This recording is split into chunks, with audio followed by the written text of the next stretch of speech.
855. Somebody was on then and said 5 Live. Hello, Hayley.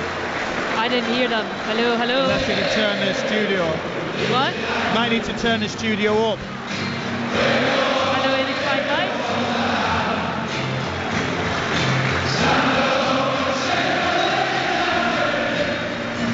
Hello, 855.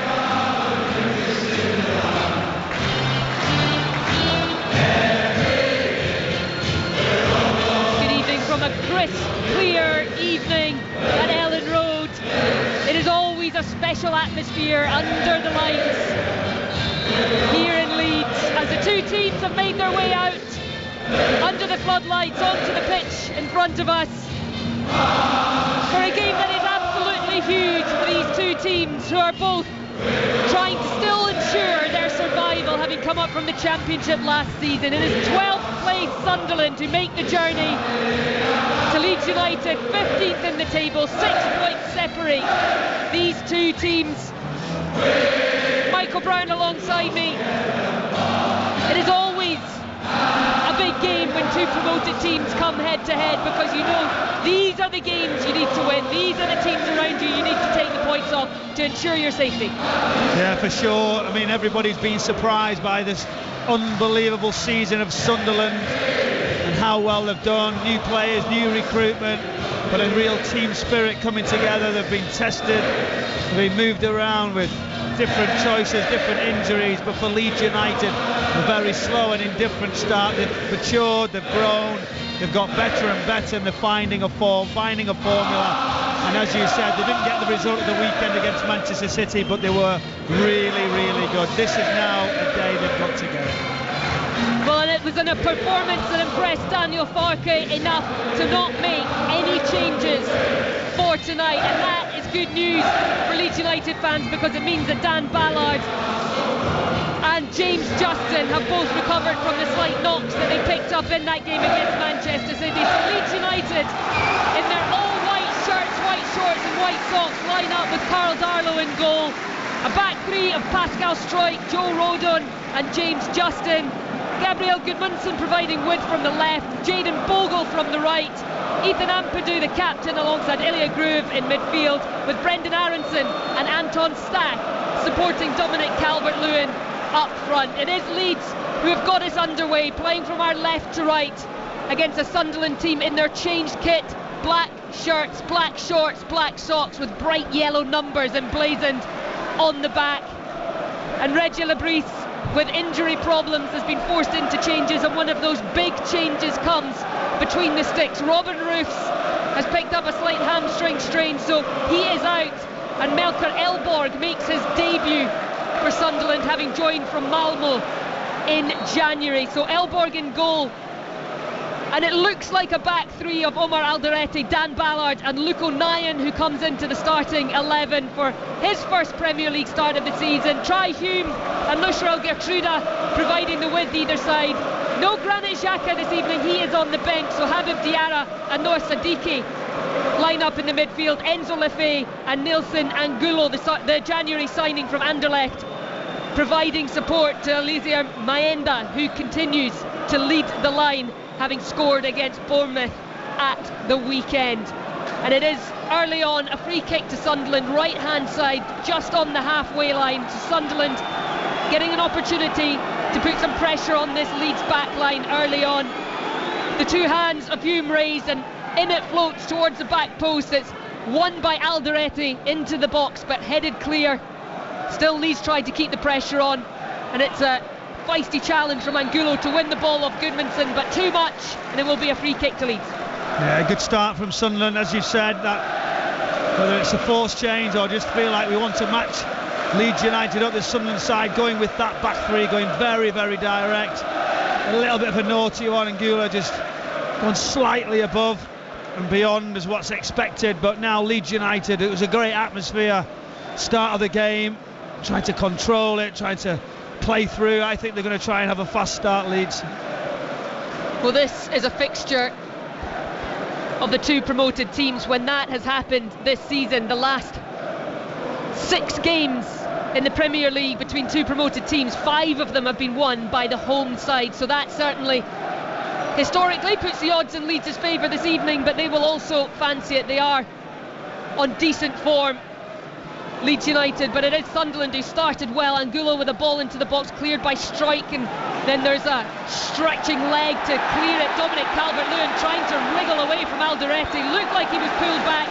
He was indeed, just inside his own half, and the referee does award the free kick to Leeds. I thought there might be a little challenge. Gudmundsson just caught, but then he plays advantage. Dominic Calvert-Lewin under so much pressure, uses that strength, turns, draws the free kick as Leeds just circulate. And the Sunderland defensive line to sit in, wait, have a look, see what distances are right, where you step in, where you wait. It's a really good game. Looking forward to this one in particular. Two teams as well who love to get the ball forward, high intensity in their play. It's just Rodon on the halfway line looking to pass the ball to his right hand side. Justin just a little bit further outside Bogle, but his cross towards Calvert-Lewin cleared. It will be a throw in to Leeds, and it's a really threatening right hand side of the pitch that Leeds United have, with Justin in that slightly more central position than the right of the back three, and Bogle on that right hand side. Well, what's happened just with the way Sunderland have set up, they've been able to shift that round. Bogle's gone right inside the pitch, Justin coming around, so they do them with little combinations. Rodon going to join as well. It's hard to mark, and he's just trying to occupy the defensive area of sort of that left centre back, left sided wing back for Sunderland, and just trying to force a little bit of momentum and pressure now, Leeds United. Left hand side of the pitch, Gudmundsson on one of his marauding runs forward. He's skipped past a couple of challenges into the area. Left hand side, tries to get the ball across under pressure, and it is deflected enough to just leave it into the path of Hume, who powers it clear for a throw into Leeds. But what a run from Gudmundsson. Yeah, great run, positive, setting the tone. You know, playing here in front of this crowd, they want that sort of run, someone committed, making challenges and exciting football, and that's the type of run you want. And it's overload, it's Leeds now. Sunderland won't be too phased though, they'll let them have the ball and then they'll jump out, try and counter. Ball with Leeds at the back. Sunderland have been on a sticky run of form. They finally ended a run of 3 defeats in a row at the weekend away to Bournemouth, picking up a draw, but their away form has been a little bit of a question mark for them this season. They've certainly been a force at home, but they've won just 2 games away from home and scored just 7 goals in the process. So they'll be looking for a big performance to try and build on that draw at the weekend against Bournemouth, but they have... Just look at it there now, Ailey. Just Luke O'Nine's just dropped into a right back, so they've dropped into a 4 already. Sunderland change it slightly, and that's something wasn't expected. Diarra's just gone and jumped. He goes forward in the press and just moved it around slightly. Gertruda coming inside the pitch as well, so a little bit of movement. Let's see how that develops, whether it stays like that or whether it's been forced, because Leeds United just adapting. Well, it is a first Premier League start for Luke O'Nine. He's made 5 appearances off the bench, his last one coming in the win against Burnley. But it's Leeds with a long throw in from the left hand side into the penalty area. There are bodies in there. Is it going to fall to Aronson? It does, but he's back to goal and 25 yards or so away, so he knocks it back to Bogle, and now Leeds look to try and work it down this left hand side again with Gudmundsson. It's bright orange boots shining under the floodlights. Rodon, and now it's back with the goalkeeper Carl Darlow. So Leeds beginning to build again from the back. 6 minutes gone here at Ellen Road, still goalless. We've still not really had a clear sight of goal, but this is positive from the home team. Justin over the halfway line up to Bogle, who's on that right hand side.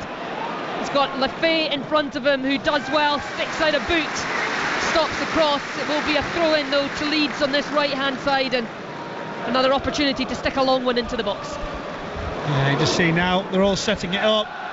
Ampadu is drying that ball. It's going to go direct right into that penalty area. Pressure on now. First contact, Sunderland, so important. It will be the captain, Ampadu, who lines one up and launches it in towards the penalty spot. It's a really good one. It falls to Goodmanson on the edge of the box, but slices his half volley just wide of the right hand post of Elborg. But that throw from Ampadu, it was flat, it had pace on it, it was a real threat. I was having a look, he's thinking, right, what type of throws come in, and it was a flat one, which is sometimes harder rather than that big looped one. There's different ways of playing it, and it fizzes across, and you can just see Goodmanson stepping on. I put my arm up thinking, go on, show us something really good, get a good connection. I was disappointed, he didn't get it right, did he?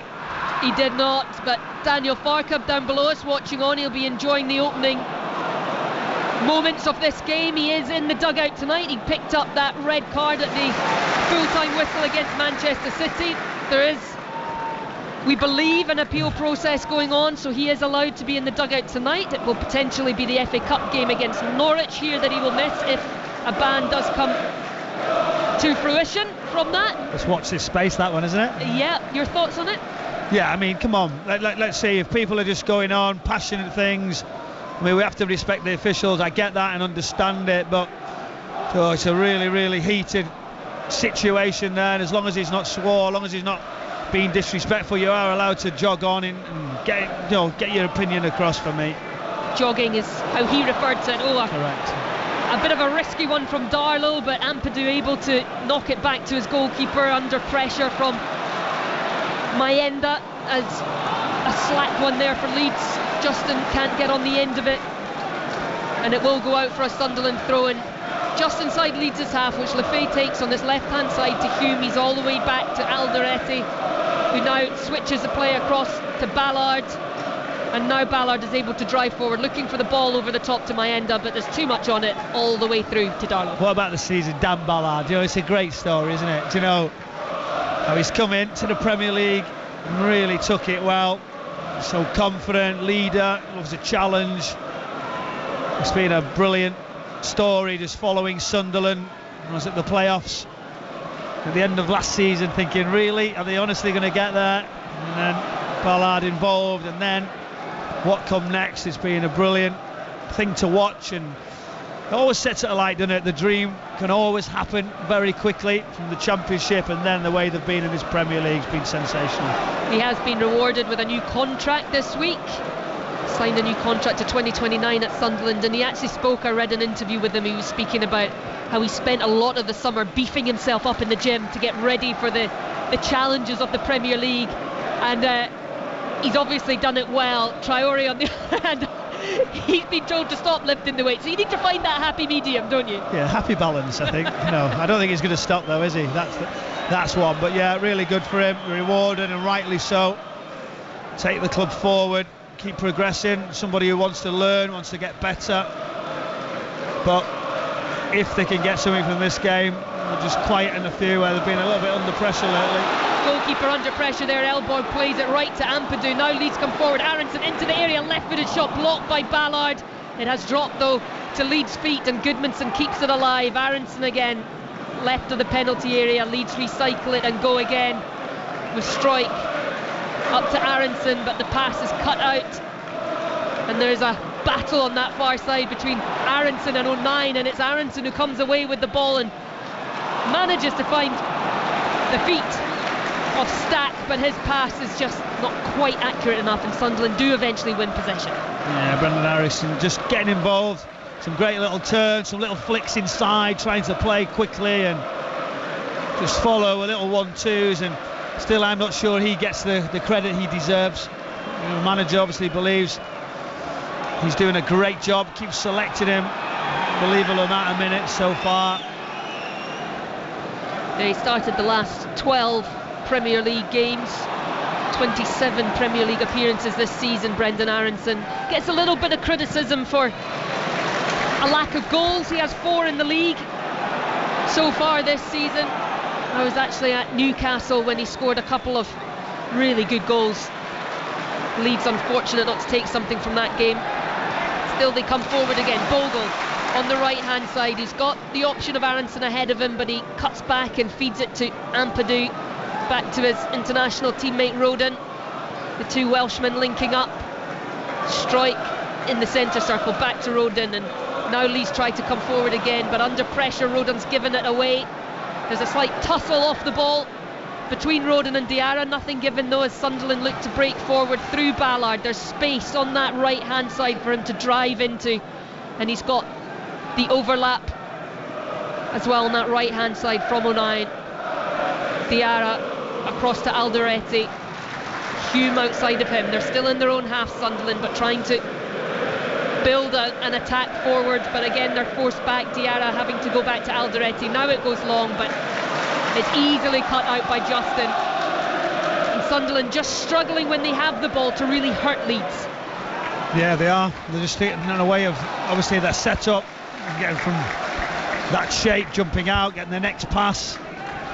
It's one of them, it's a straight ball at times. They've not really gone in behind, not really any angle passing, which has been quite comfortable for your Leeds United defensive line. You just jump forward, step right on top of it. But he's that little bit of a front three now, just setting up, just to try and make it a little bit difficult, stopping that line into Ampadu. 13 minutes gone here at Ellen Road. Still Leeds United 0, Sunderland 0. Leeds have had the better of the ball, but have yet to test the Sunderland debutant in goal, Melker Elborg. He starts tonight for the first time. Robin Roof's missing with a slight hamstring strain. Leeds on the ball again through Ampadu in the centre circle, dinks it up over the top, which Goodmanson brings down on his chest, but he's under pressure. There was a little tug though from O'Nien, and Leeds will win the free kick right on the halfway line. And what an incredible, you talk about great stories with Dan Ballard, but what a servant Luke O'Nien had been for Sunderland, making his first start this season tonight, his 322nd appearance for the club. Do you know what, for him to come into the Premier League, and I think he came on at Manchester City and he got that red card, I'm sure it was that game, and you know, it's one of those, just trying to do well. Goodmanson scampering down towards the byline, gets a cross in, but it is blocked by O'Nien. It will be the first corner of the evening, and it will go the way of the home side. So O'Nien doing his defensive duties there, but it was a lovely little pass through to Goodmanson, and there was clear space for him to run into, but O'Nien just doing enough. Yeah, he gets it right across the line, right. So the ball's going to come across the face, he just blocks it. That's the one that's cannot get across the face.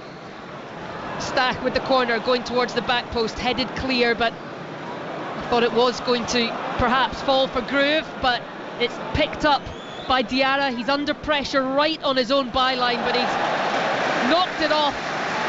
Initially a Leeds player, but then it took a deflection, I think, off Troy Hume on the way out for another Leeds corner. Yeah, it did. It was great feet. It was so unlucky actually. I thought, right, he's cool, he's dragged it back, he's going to clear it, and then it just ricocheted off his teammate.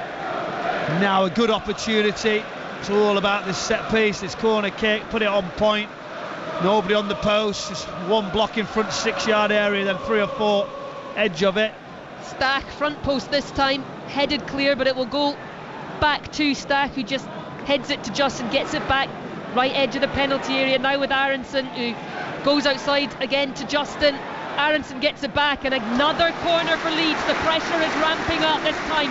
Enzo Lefebvre diving in to block, and the home fans, particularly those behind that goal, are enjoying this little spell of pressure. Yeah, it was a good run, and then Aronson just driving the line. I don't think you've got any choices. You're a defender, you just got to make sure it doesn't go across the line, and I thought he was going to check back, but he didn't. Another opportunity to deliver, and it comes, and again it's headed clear by a Sunderland shirt. It's fallen almost all the way through to Calvert-Lewin. No, and Elborg has to just dive on it right at the feet of the striker.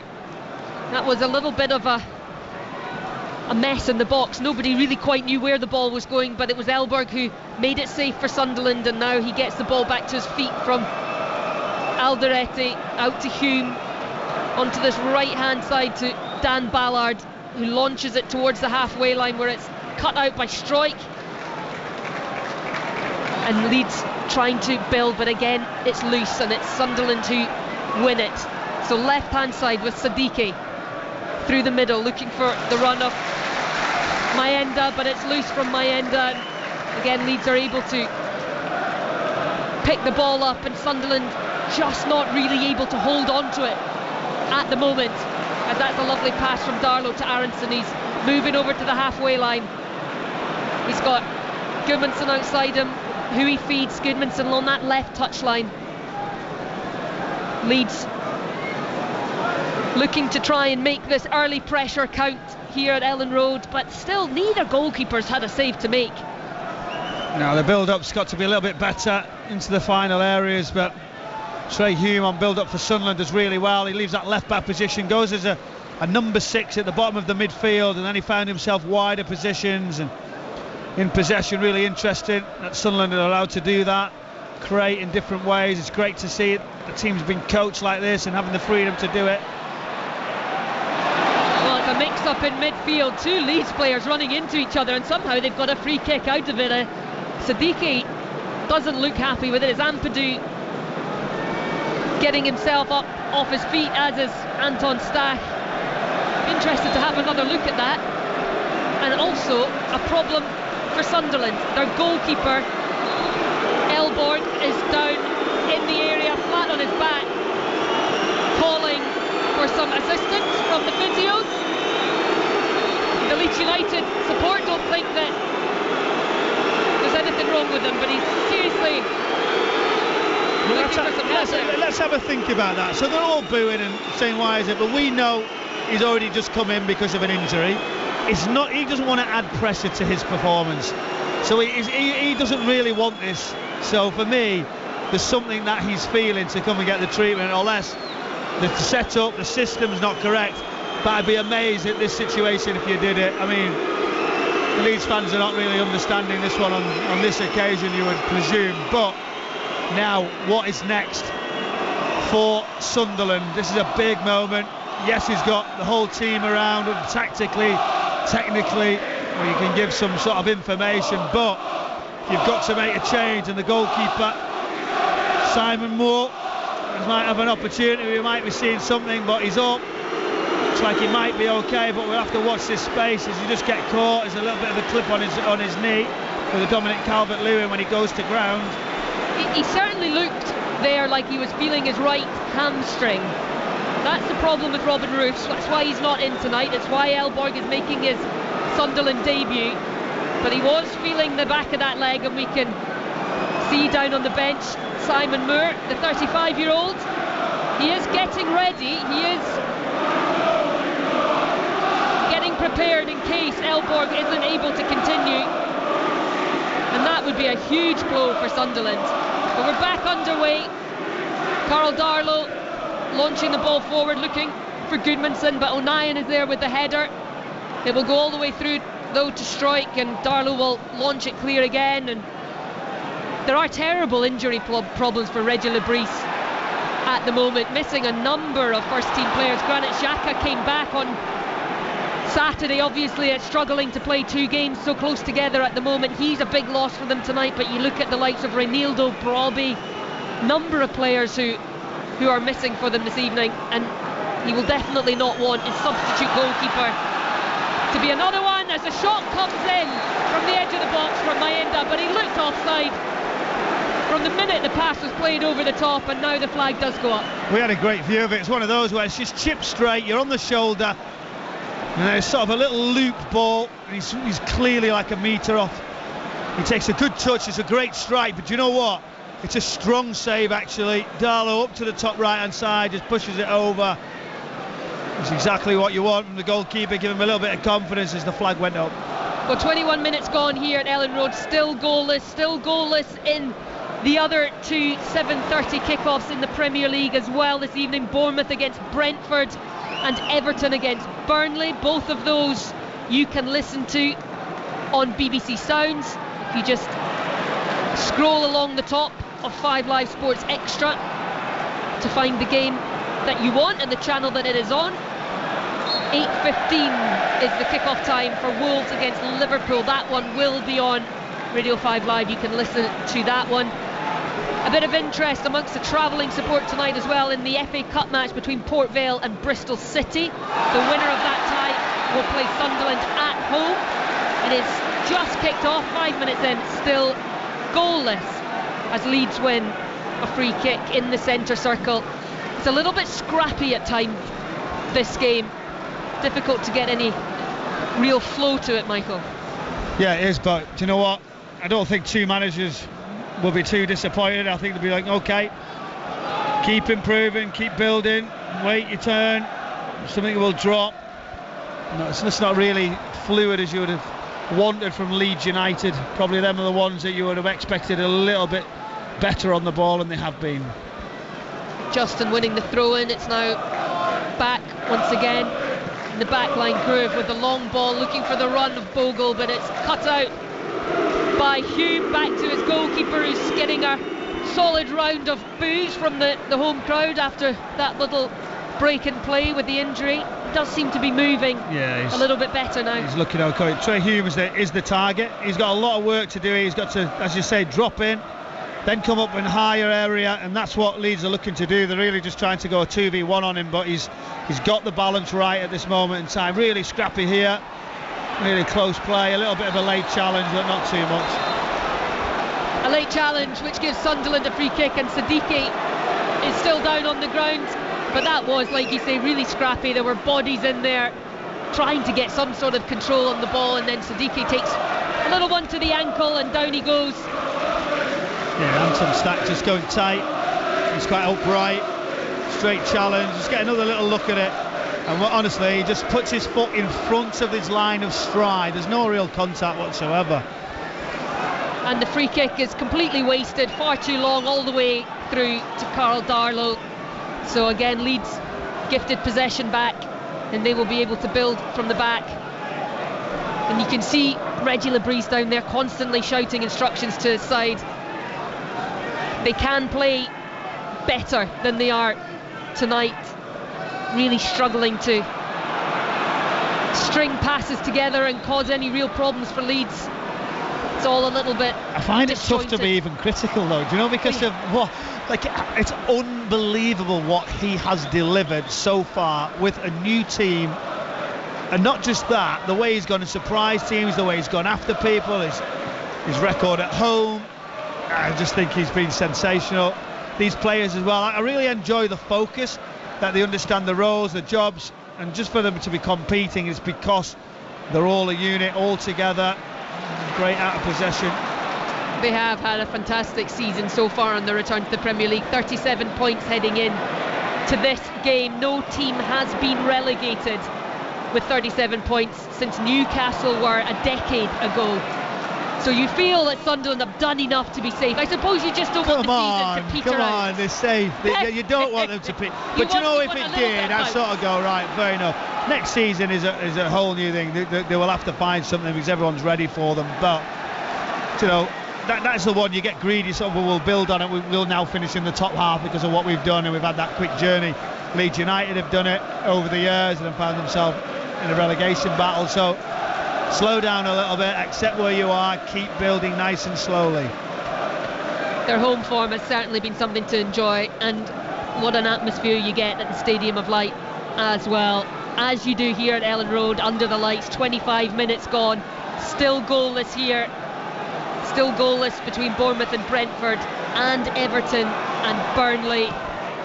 Certainly not goalless as England's Lionesses began their World Cup qualifying campaign. They were 6-1 winners away to Ukraine earlier on today. Wales also picked up a 2-2 draw away to... Organisation from Everton, good pressing as well, and it forces Burnley into a mistake, but Everton can't take advantage. Burnley win the ball back almost instantaneously. Ogachuka with a little hook of the right boot from behind his body to keep that close to his control. Now Lucas Perez, Hannibal, Florentino, Jadon Anthony with them as well. There's just no room in that central part. Just got to have a look at it, haven't they? They're really disciplined, aren't they? You see there's a few of them tracking. Aronson, he's just saying, okay, I'll stay wide. And there's a really difficult one to take when he does something like that. Really poor, wasn't it, Ampadu? Yeah, that one was like a kick for territory in a game of rugby. That one high into the sky and way out of the pitch. So Hume gets the throw in almost at the halfway line as some of the league substitutes come out to warm up and get a round of applause from the home support down on that side of the pitch. Ballard inside his own area, under pressure from Aronson, but manages to just prod it clear to Lefay. But they can't get out against Sunderland. They do get the throw in, but you can see players like Lefay are just starting to get a little bit deeper and deeper, and as they try and win the ball back rather than trying to affect it up at the other end. How do Sunderland get those danger men forward? I think it's about the build, but I think you just look, Leeds United trying to press. It's just that extra pass into the middle, congested in the centre of the pitch for Sunderland, but then can they get a few into the wider positions? Can they force those wide players who have been quite high, haven't they, from Leeds United? But you just know there's pace at the top of the pitch for Sunderland. Leeds have just got to watch out. I think if anyone's going to go and take the lead, you would have expected it to be Leeds United. Well, that ball from Strike was looking for Calvert-Lewin, but it was far too strong for the striker to get on the end of it all the way through to Elborg. So now Sunderland again try to build. Nice little pass into Mayenda, who spins away from Roden, midway between the halfway line and the edge of the penalty area, and now it is with Angulo on that right hand side. Cross comes in, headed clear by Justin, and then again by Stack, but it's fallen on the edge of the area to Lefay. He's got support from Alderete. In comes the cross, but it's far too close to Darlow, so he'll clutch that one out of the night sky. But that was more positive from Sunderland. Yeah, look at it, the Leeds fans are starting to get frustrated because you want him to play it quick, and then now he forces it, Darlow, but it wasn't on, was it? He's got lucky that it's fell to a white shirt, and the supporters have got to wait and realise that goalkeeper's got the best look at it. It wasn't on. Bogle just gives away a free kick inside Sunderland's half, just catching Hume as he was trying to get the ball under control. So Sunderland again will have an opportunity from a free kick to get the ball forward. Alderete on it, midway between the halfway line and the edge of the area, just on this left-hand touchline, down in front of the dugouts where Daniel Farke is standing, just arms by his side, watching on.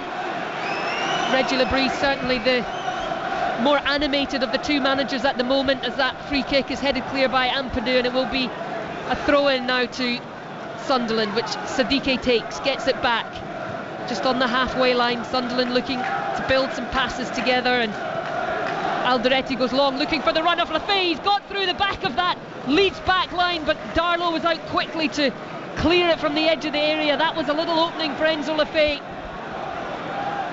Sunderland just looking a little bit livelier these last few minutes, just heading towards the 30-minute mark. The passing's got to be better though. It's not tight enough, even just little passes the right side of your teammate on the back foot, so he can travel forward, so he can open his body up and play into a better position. It's there now, Ampadu opening, but really not really in the best sort of place. There's a couple of runs there now, the diagonals are on. Look at the shape of Sunderland, it's good enough. They're just waiting for the short pass. Angulo trying to put pressure on Roden, but he gets it back to Darlow, who gets it clear, and then Sunderland win it back in their own half. But again, the pass is not accurate, and Strike able to get on the end of that, play it back to his goalkeeper. But you can hear the frustration in and around Ellen Road. It was a fantastic atmosphere before the game, and like you say, I think they thought that their team would come out and really take the game to Sunderland, but it's been a game lacking in a lot of quality, particularly in that final third.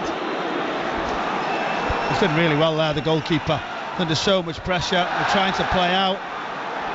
This is a tricky situation, Bogle all over him.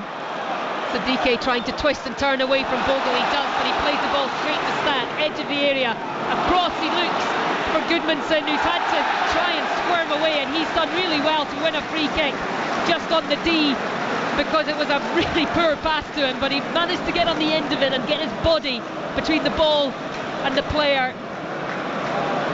And I'm not going to say he bought the free kick, but I think he knew that it was coming. Do you know what? It was one of those, his touch wasn't great because he's been given a difficult one, but as he's ran it away, you just see the tackle coming his way, and he's just one of those, they're coming together, but in that area you're going down. He did get caught. Really interested, just right of centre now. Sunderland just looked to set that wall up. Goalkeeper just trying to pull him across. Hellberg just saying, right, that's far enough, no further. It looks like there's a little gap round that right hand side to me. They're a little bit light on height on the top right hand side of the wall, Sunderland. Well, we've certainly seen Anton Sk hit free kicks well this season, and he sent another one down to that low right hand corner, and Elborg, very smart save down to his right hand side to knock it round the post for another Leeds United corner. Yeah, good save. He goes the opposite side actually, but he can see it all along. It's sort of just underneath him, so he just pushes it away. It's not one of those you can palm because it's right under his body, but good strong stop. So another opportunity from a set piece. Anton Sk with his right arm raised, and it goes front post low, and it's deflected out. He'll get another opportunity to take the corner from the same side. Gula just in a good position there, right in the front of that 6-yard area. That's the space. Make sure you're strong, make sure no one gets across you, but he's another one. Again, it's the right arm raised, but it's a different trajectory, right into the middle of the 6-yard box, headed clear. Aronson heads it back in, and it's punched clear by Elborg. And now there's a foot race, and Aronson wins it, tries to get the ball under control, but he's got 2 Sunderland bodies around him. But Leeds do manage to regain possession. Frantic stuff in the final 12 minutes or so of this first half, but again, frantic stuff without perhaps the quality that you need in the final passes. Yeah, there's a lot of booing, isn't there, around the stadium. There's a lot of disappointment. Anton Sk wasn't sure where he was. He hooked it right hand side, and then nobody there. Again, wasted the passing, the detail that the manager wants to try and control has not been there for Leeds so far. Calvert-Lewin goes down, bundled over, and does win the free kick. Just trying to hold the ball up, Calvert-Lewin, and he's not had a lot of joy in this game. He's not had a lot of opportunity to have a lot of joy in this game. You just look at the central defenders, because of the way they're set up. Aronson's shifting off and around the different positions, but Ballard, Eldoret just going really tight. He did it on this occasion, but he finally got a foul. 2 arms up. It's going to go right into the centre of the box. It's got to be better. Some of the deliveries just need to be 5-10% of more quality. Sk plays it in. Again, it's headed clear by Sunderland, but Sk picks the ball up again, trying to drive forward, manages to just prod it away from the challenge of Lafay. Aronson now with a cross, just over Strike's head at the back post, and he will try to keep it in, but he's not going to be able to. It will be a throw-in to Leeds United, and Dominic Calvert-Lewin, Sunderland know all about the threat that he poses. He scored in the reverse fixture at the Stadium of Light earlier this season in that 1-1 draw, but he actually has 3 goals in his last 2 games against Sunderland. So he'll be hoping to add to that tonight, but at the moment, with 35 minutes on the clock, he's hardly had a sight of it. See, do you know when you've got a wide free kick, it's quite far out. Everyone's on the edge of the 18s. You say, right, okay, I'm not going to really whip it for the 10 out of 10 ball. I'm going to put it right into a key area, less pace. Yes, it hasn't got as much quality or as much danger, but you're keeping it alive, you're keeping the pressure on. Build some sort of momentum here with the crowd, but what it's doing, these last few deliveries that are flat, are just taking the pressure off. I'm Sunderland, no problem, keep it away from us, and then we get a chance now to come out. Well, there has been a goal in the Premier League this evening. It's come at the Hill Dickinson Stadium. Everton have gone 1-0 up against Burnley. James Tarkowski against his former team has given Everton the lead. You can listen to that game over on Sports Extra 2 via BBC Sounds as Leeds win the ball back. Now Goodmanson trying to take on Angulo for pace, and he does well, but O'Nien comes across to help him out. There will be a throw-in to Leeds on that far side. Elsewhere in the Premier League tonight, still goalless between Bournemouth and Brentford. That is on Sports Extra 3 on BBC Sounds. And 8:15 kickoff for the game between Wolves and Liverpool. That one is on 5 Live. Ian Dennis and Stephen Warnock will talk you through that one. Also, a host of Premier League games available tomorrow across Radio 5 Live. Brighton against Arsenal will be the 5 Live game. Manchester City against Nottingham Forest on Sports Extra. Aston Villa against Chelsea on Sports Extra 2, and Newcastle against Manchester United on Sports Extra 3. Just go onto your BBC Sounds app and scroll across the channels at the top to find the game you would like to listen to. And then on Thursday, Tottenham against Crystal Palace. That will be on Radio 5 Live, and you can catch up with all the action. Match of the day tomorrow night on BBC One, as there's a lost ball. Now it's that Calvert-Lewin in the penalty area, checks back, ball comes across, Aronson with a shot, blocked, Bogle drags it wide, and Leeds were gifted an opportunity there. The ball given away, I think it was Try Hume, or was it Alderete, just on the edge of the area. Do you know when you've just said it, you've used the phrase dragged it wide? Now his right hand side of the goal, just inside the penalty area, and have you seen where it's ended up? He dragged it that far wide, it started curling along the line all the way out to the far side and went for a throw-in. Your word was perfect. Dragged it that far. Yeah, 2 hands on his face, the supporter we've just seen on the monitor. I stopped watching it when it was looking like it was going to trickle out at the corner flag. But it actually has gone all for a throw. Impossible. All the way out for a throw-in. That one won't be making the highlights reel, that's for sure. But Leeds had possession again, and roared on by this crowd inside Ellen Road this evening, who are wanting to see more from their team. Is it an arm just in his face there? Look, yeah, he's on top of it, so I think he's fine. Hume is just feeling his face there, and Bogle is protesting his innocence. It may well have just been it's like an elbow across. It was an elbow onto his nose. The referee was really quick to react right on top of it, but it wasn't one of those arms where you see it fling all the way back. It was sort of as they come together, and they can be uncomfortable, but I think all the players and the official dealt with it well. Yeah, he's just feeling the edge of his mouth, Hume, after Bogle's arm caught him on the way past. Certainly no malice in it at all. I think a trip to the dentist will sort out tomorrow. Yeah, not something that you would ever want to enjoy on a football pitch, that, as the ball is launched into the area. Angulo now with an opportunity to go down this right hand side, which he does, and tries to get the ball across, but it is blocked by Grove, and it will be a first corner of the evening for Sunderland. That's what I've just been waiting for, Angulo to go and see what you've got. He's looking, you know, he's got fast feet, you know, he can drive into areas, really focused, trying to drive the line, looking for space, just ran out of room, but he managed to do enough to get inside a set piece.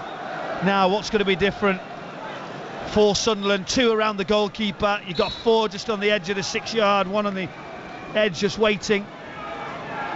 From that far side, in it comes, right footed outswinger, looking for Ballard at the back post, gets on the end of it, and it was loose, but Leeds get it away without a Sunderland foot causing any more problems. But it looked like it was Mayenda who really nearly got on the end of that one. Ballard flicks it in again, and again it almost falls at Mayenda, but Leeds able to clear, and it's shepherded out well by Diarra for a Sunderland throw-in right next to the corner flag. But that was a heart and mouth moment. Do you know what, there was 2 moments there. Dan Ballard was the target, does very, very well at the back post, and then it's headed down. Calvert-Lewin sees it away, but we've got substitutes all involved, asking different questions. I'm not sure what has happened here, but Luke O'Nien has come over below us to take that throw-in. Yeah, just blocking him. And substitutes are getting in the way.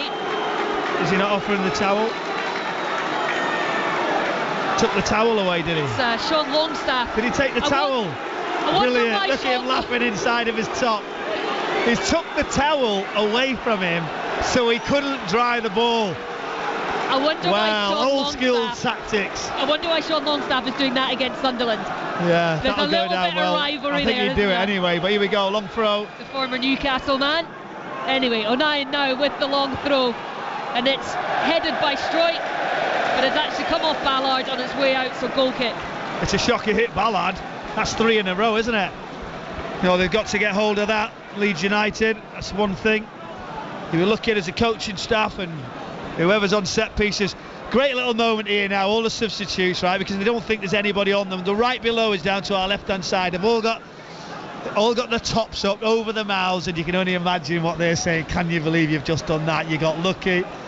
Little bit of a handshake as well coming his way. Yeah, Borna was just giving him a bit of a handshake to say, nice joke, mate. Enjoyed that one.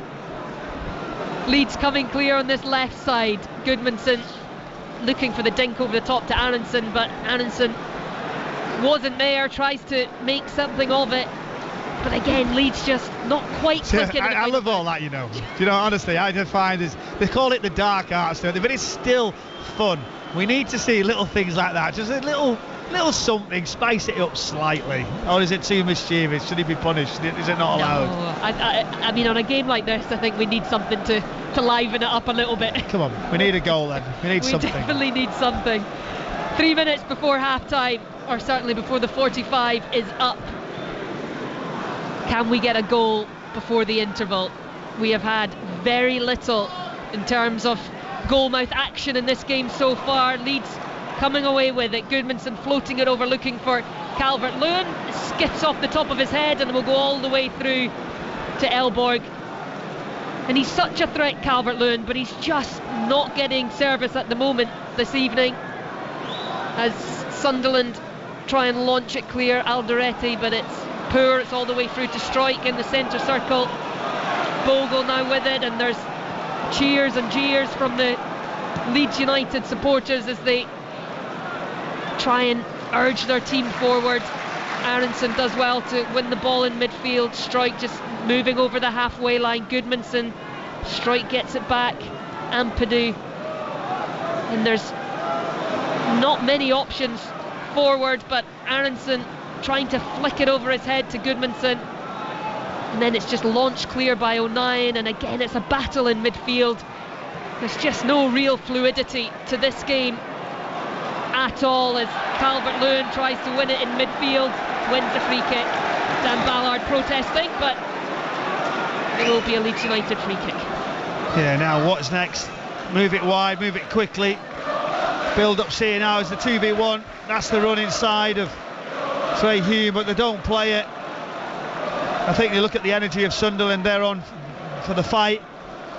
Quick yards across, closing it down. It's balanced, shuffle when you've not got the ball. But I think they can commit a few more leads down this right hand side. Now we could go much higher, Bogle. It's too late. Rodon moving forward, looking for an option, and Justin goes down under the challenge from Hume. Nothing given though, so Sunderland with the ball at their feet. And this round of Premier League fixtures this midweek coming right before a weekend of FA Cup action, which begins on Friday night with the second of a double header between Wolves and Liverpool. You can listen to that on Radio 5 Live and watch it on BBC One. Was Luke O'Nien not fouled there as he passed the ball off? He's certainly asking the question. A hopeful ball once again, punted up the pitch all the way through to Elborg, and the goalkeepers, anytime they've had the ball, it's been with their feet as opposed to their hands, as O'Nien plays that one out of play. I'm not sure what he was trying to do with that. 2 minutes added to the 45 that we are into now, and you can hear the boos. I think that went down well, didn't it, that decision? I think they were expecting a little bit more than that, and I think they probably had a case. Here's another ball on the pitch. We're going to see a stoppage, surely. Yeah, 2 balls on the field as Aronson moves towards the edge of the penalty area. Checks back though, looks for Justin, and now that ball's kicked out of play as Bogle battles with Lefay, and it's Lefay who comes away with it, but he's under pressure still from Bogle. Does enough for Hume to pick up the loose ball, but then almost instantly Siddiqui is robbed of the ball, and it's into the area, but it's cleared and it's pinging around, and now it's launched as far as Strike, who moves it back towards Sunderland's penalty area. Aronson trying to get the ball under control, goes down, wins the free kick right on the edge of the D, and this is brilliant. Now, do you know what this yellow card's for here, Ailey? It's not for the foul. Now, there was 2 balls on the pitch, right? And the ball was coming across the pitch. Luke O'Nien seeing the other ball and hit it, so they'd stop the attack towards the other ball. Yeah, so let's see if he gives it. Yeah, and let's see if he gives O'Nien the yellow card for kicking the ball into the opponents, or whether he's given it for the free kick. It certainly looks like it's O'Nien that's been given the yellow card. I asked for more dark arts. You wanted more dark arts. I want more dark arts, but why didn't he stop it? When you see the ball on the pitch, you're getting a little look now at the replay. There it is now, Luke O'Nien into it. It's fortunate that it hits his own play and not gets it across. And he's saying why, what? He's just kicking the ball off the pitch, he's saying. Why is it not stopped? That's what he will say. He's got a fair point. What does he do? How does he run past the ball? He just kicked it. But I know exactly what he was doing. See, you know all the dark arts. You can spot them, can't you? I seen it coming before he did it, to be honest. Well, it is a free kick to Leeds. We've played the 2 minutes of added on time. This may well be the last action of the first half. It is right on the edge of the D, slightly right of centre. Leeds just asking the question as to whether Sunderland's wall is far enough back, but Stuart Atwell, referee, is happy with it. It will be Stack, and it's come straight back off the wall to Goodmanson, left edge of the penalty area. He's got Angulo for company.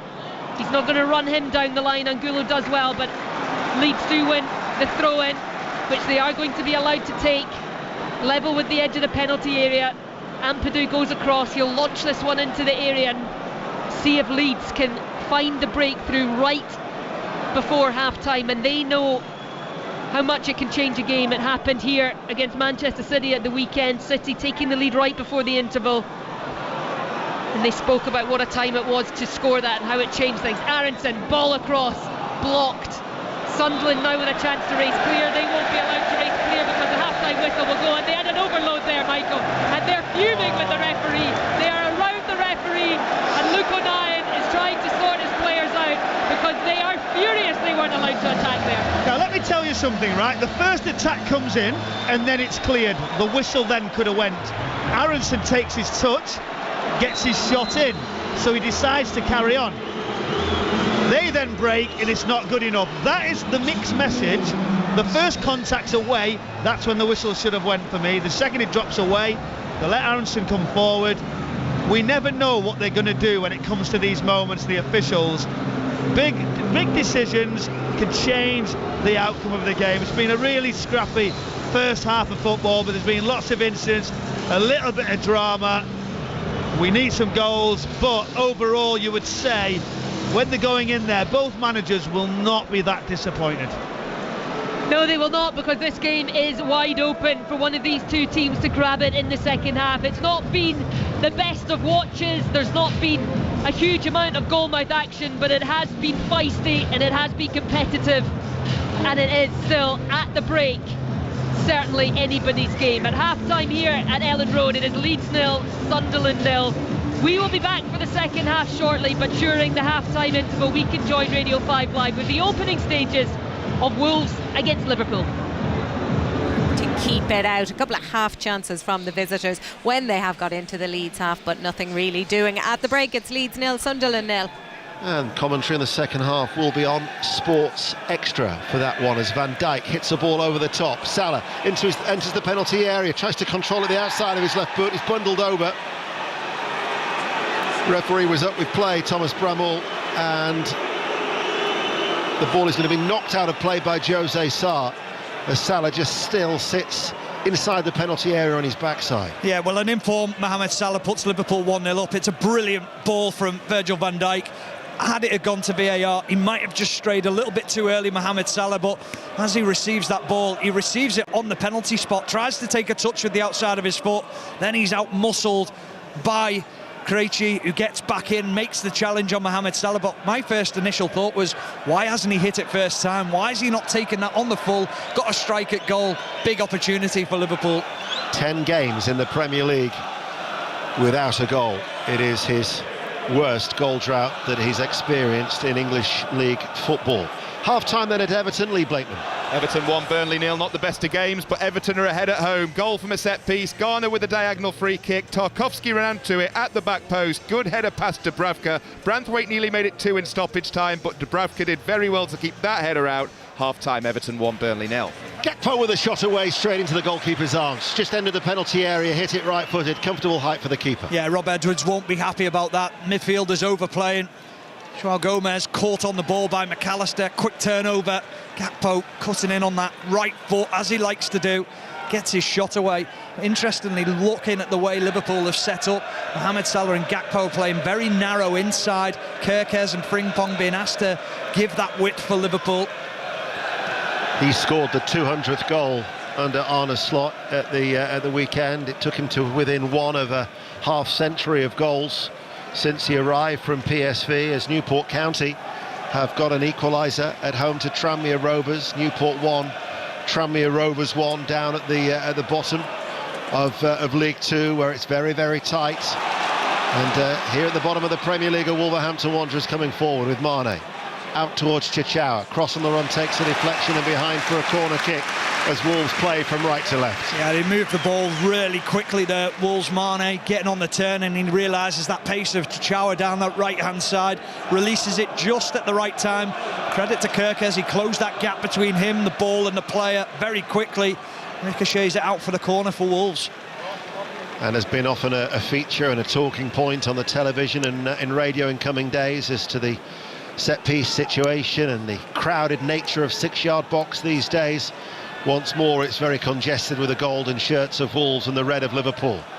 Angel Gomez to take it, drops inside the penalty area. Mane just couldn't get there. It was Szoboszlai who got it away. It's headed back in, and then Konate, I think, has been caught in the neck. He's gone down clutching his neck, and that will be a free kick to Liverpool. Notice Szoboszlai, new look Szoboszlai. Yeah, he's got a look that me and you definitely couldn't pull off. He's got the cornrows, hasn't he? Well, there's still a chance you might be able to do it. There's definitely no chance. There's definitely no chance you are. No. I think if I went for that, though, I think I'd lose all my hair. I think it'd end up being my last cut. I need to go to Turkey. Grimsby Town have got a second goal. Grimsby Town 2, Salford City 0. I could go to Turkey, still try and get the hair, and I still wouldn't be able to do it. Here is McAllister. Out to Frimpong on this near side as Liverpool are attacking from left to right. Back to Alisson. Armstrong was quite rapid in closing down Alisson, and Salah's unable to keep the ball in play. He's looking, I thought that Arne Slot might be a little bit light in terms of his attire. It is, the temperature has dropped somewhat, but I was feeling the chill earlier, but he looks, in his short little bomber jacket, he looks all right. His opposite number, Rob Edwards, has got the puffer jacket on. Liverpool are attacking. Kerkez left-hand side of the area. Cross-stakes deflection. There's a sliding challenge by Doherty. And behind it goes for Liverpool, corner on that far side, the left, 0-0. Yeah, Liverpool's best move, applauded by Arne Slot, because the movement from Kerkez, Gakpo, the interplay between them. My only criticism would be Kerkez doesn't need to take a touch. He can fizz it in first time. He's got 3 players arriving, Ekatike, Szoboszlai and Mohamed Salah at the back post. So corner kick on that far side. This will be an in-swinger. We know about how Liverpool have become a threat at set pieces. Look at Gakpo. Andre's walked Gakpo into the goal and pushing him into the back of the net. And Gakpo's just trying to give him a little bit of a shove. Andre trying to, I think, buy a foul there, holding his throat. It's very tight for space. The goalkeeper, Jose Sarr, is really cramped. But the header that was clipped in from that far side to left by Szoboszlai was easily dealt with by the Wolves defence. Chesterfield have got a second goal in League 2. Chesterfield 2, Colchester United 0. Gravenberch back with Salah. Salah on this near side, the right. Gravenberch then on the halfway line will go further back to Alisson. Yeah, the league low of 3 goals from set pieces from Liverpool for the first 5 months of the season. And the specialist coach, Aaron Briggs, departed in December. And since the turn of the year, 9 set pieces that they have scored from, which is the most since the turn of the year in the Premier League. And I think I was reading that Arne Slot now has taken more responsibility. Well, the one thing I never understand is and hopefully I'm not being too disrespectful to set piece coaches, but why can't the manager do it? Why can't the coaching staff do it? Why do you need a specialist to suddenly come in and do that role? Now, I think it's quite interesting, but we never, when I played, it was always, the emphasis was always on the manager, the coaches and the players to work out what they thought was most comfortable. I also think there's a snobbery around these set pieces, you know. Why not? Yeah. What was the set piece designed for? It was to cause confusion, cause trouble. The one thing you try and do when you play a football game is make life as uncomfortable for the opposition as you can. Yeah. And that's the way Arsenal are doing it. It's the way Liverpool have done it in the last couple of weeks. They scored a couple at the weekend against West Ham from set pieces, from making it very, very uncomfortable. Yeah.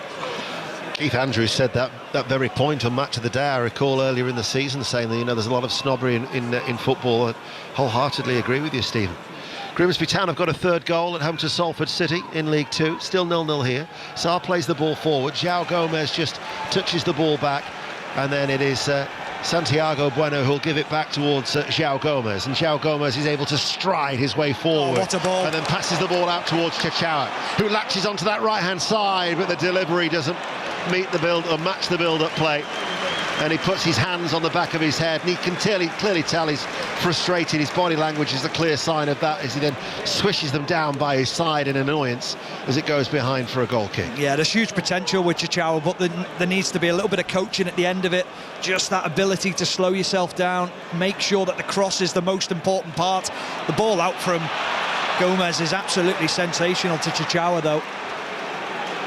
Well, a certain Traore springs to mind, who Wolves would have seen during his time as a cross is put in from the right. Frimpong is tucked in, Konate beats him to it, and then it's just touched further away by Szoboszlai, because Traore was another example of sometimes being too fast, and also the end product never matched his blistering pace. Yeah, I mean, there's always a saying in football that you hear when it's almost speedboat no driver. They're that quick, and it's just like that they're out of control, and that's where when you get to the end of it, you've got to compose yourself, you've got to be able to slow yourself down.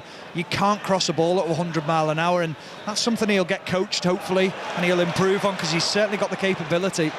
João Gomez passes the ball out to this near side for Muller Wolf, and then João Gomez to Angel Gomez, diminutive, tidy little midfielder who's on loan from Marseille. Chachawa then wasn't able to get going because the ball was stuck in beneath his feet over on that far touchline, but Wolves still have it, and it's now with Andre, who passes it to Armstrong. Armstrong goes to Mane. Man over is Chachawa on that far side, the right level with the penalty area. Kirk has to close him down. They've doubled up on Chachawa. Mane helps out with Wolverhampton Wanderers, and then the ball cut out by Ekitike, who'll decide to run forward and go it alone, and he nudges the ball forward and latches onto it. Now left-hand side, and Andre's got to fill in. Ekitike is still going. Ekitike to the edge of the penalty area. Frimpong will shoot, and he's completely skied that. Hit it first time, right-footed, still looking for his first goal in the Premier League, and that was a rather wayward finish, 0-0. Oh, it just deserves so much more, didn't it? That run from Ekitike. I mean, he looks like a basketball player, doesn't he? The frame, the size, but when he moves and he glides past players, he's so elegant in the way that he shifts his body, tries to find Frimpong at the end of it, and Frimpong lashes it. He's just got to make sure he gets good contact on it, concentrate, keep the ball down. He's always leaning back, he's always lashing at the ball, and it was high, wide and handsome. Yeah, it certainly never troubled Jose Sarr. Scored 5 goals last season for Bayer Leverkusen. As Sarr clears, Konate heads the ball forward. That was a blatant push on the back of Salah by Krejci. Cushion header then from Andre. Beautiful. Lovely touch by João Gomez. I think the danger is you can't have a fire sale when you get relegated, but I still think that we will see João Gomez in the Premier League next season, albeit not with Wolves. Yeah, I quite agree. I think there'll be a lot of teams in for him. He's a quality player, isn't he? He's very calm on the ball, goes about his work extremely well. It's not just that side of it that I'm impressed with. He likes the physical side of the game as well, which is so important in the Premier League. So the 25-year-old midfielder that they signed for £15 million from Flamengo, actually beat Lyon to his signature back in the day. I'm sure we'll have plenty of suitors as it's 0-0.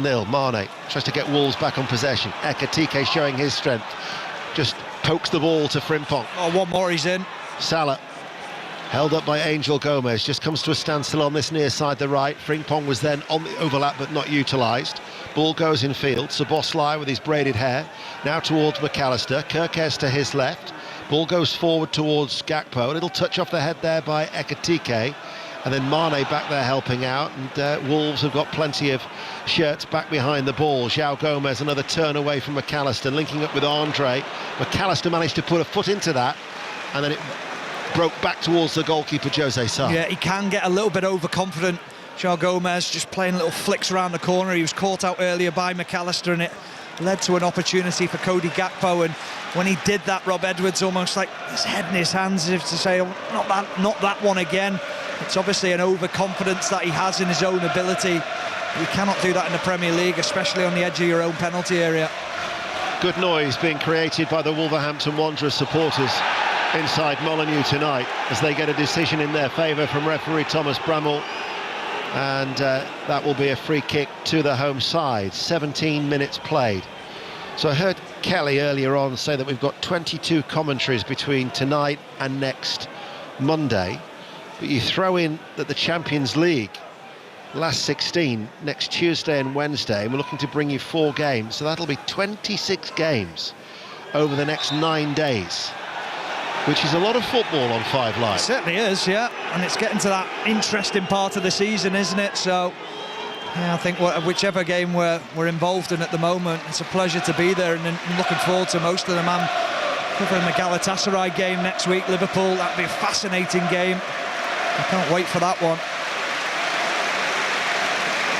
And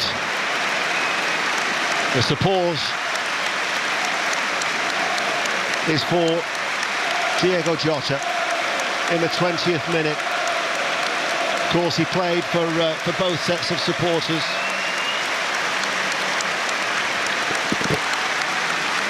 And in fact, there's a banner on that far side in the Liverpool section. Obrigado, Diogo, forever our number 20.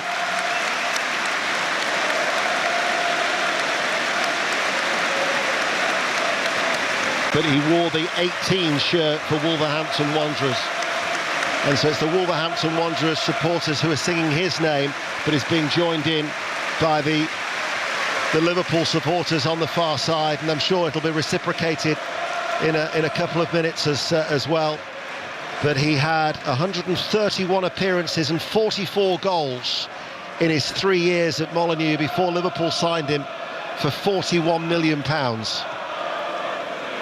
And fondly remembered by both sets of supporters. Yeah, they absolutely adored him here. He was so important to Wolves, and the promotion, staying within the Premier League, and then the fee that they got for him. I think a lot of people thought, can he step up into that Liverpool team? Is he capable? And he did brilliant for Liverpool as well. Yeah, it's going to be the next 2 minutes where he will just be fondly remembered and much love inside the stadium for Diogo Jota.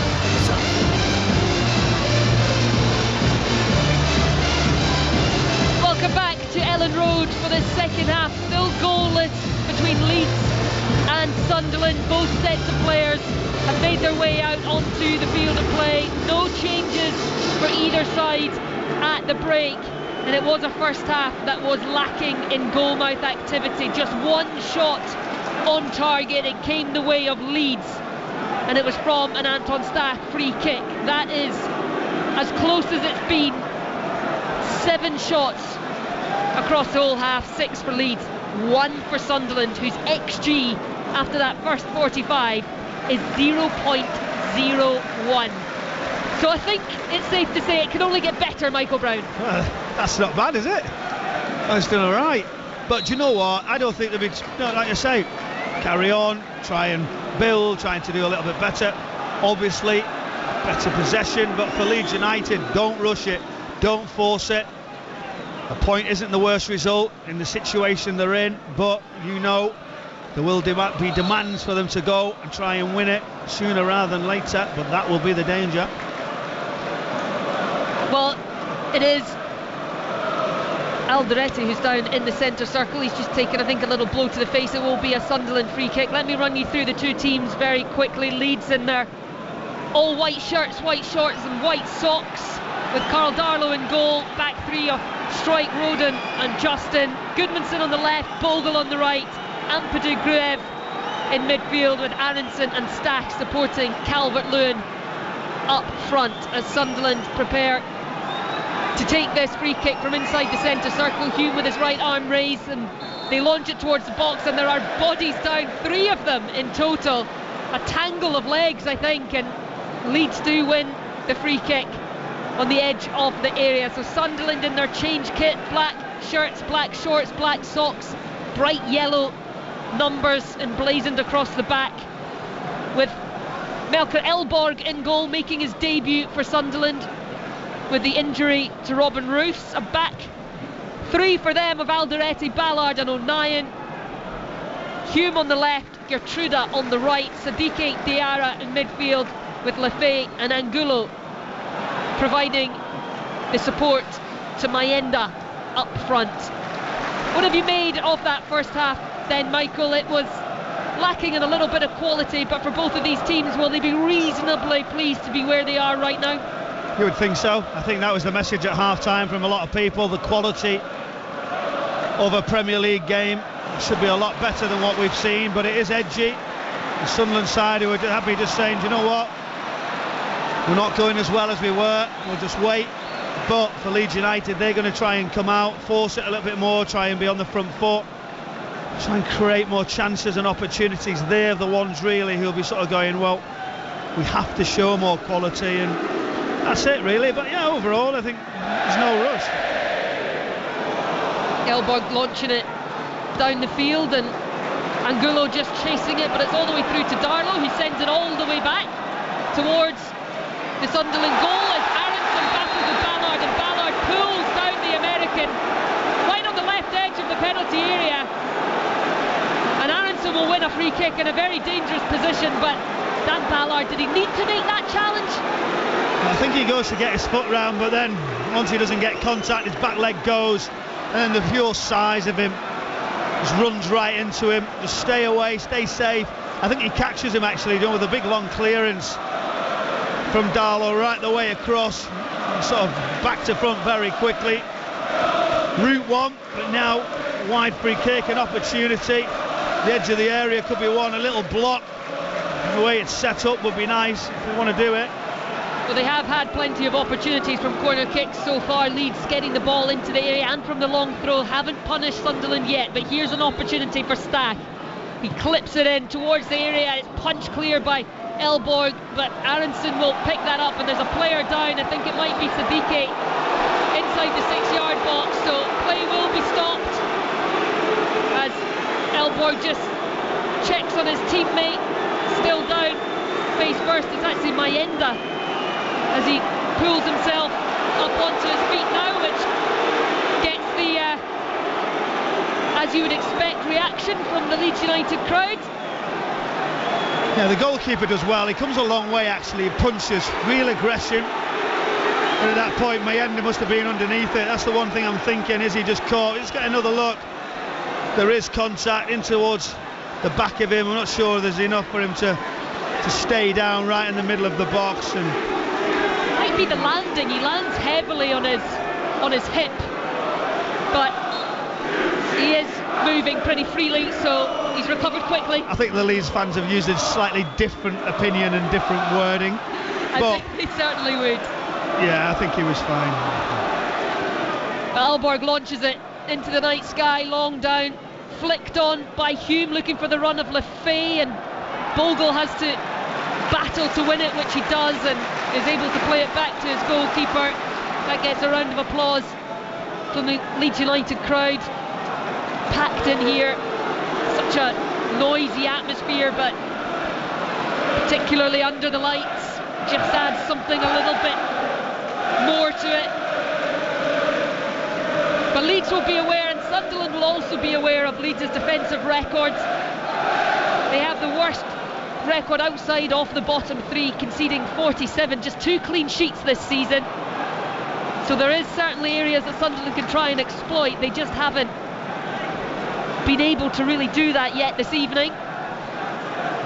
And it is Leeds who are trying to take the initiative to Sunderland. Ball down the line looking for Calvert-Lewin, but Ballard wins that one. And now it's long again and battling on the halfway line. O'Nien just hooking it forward, looking for the run of Mayenda, but Rodon will get first to that and strike under pressure from Sadiqi. Does really well to just flick it behind him, and then is taken down and wins the free kick.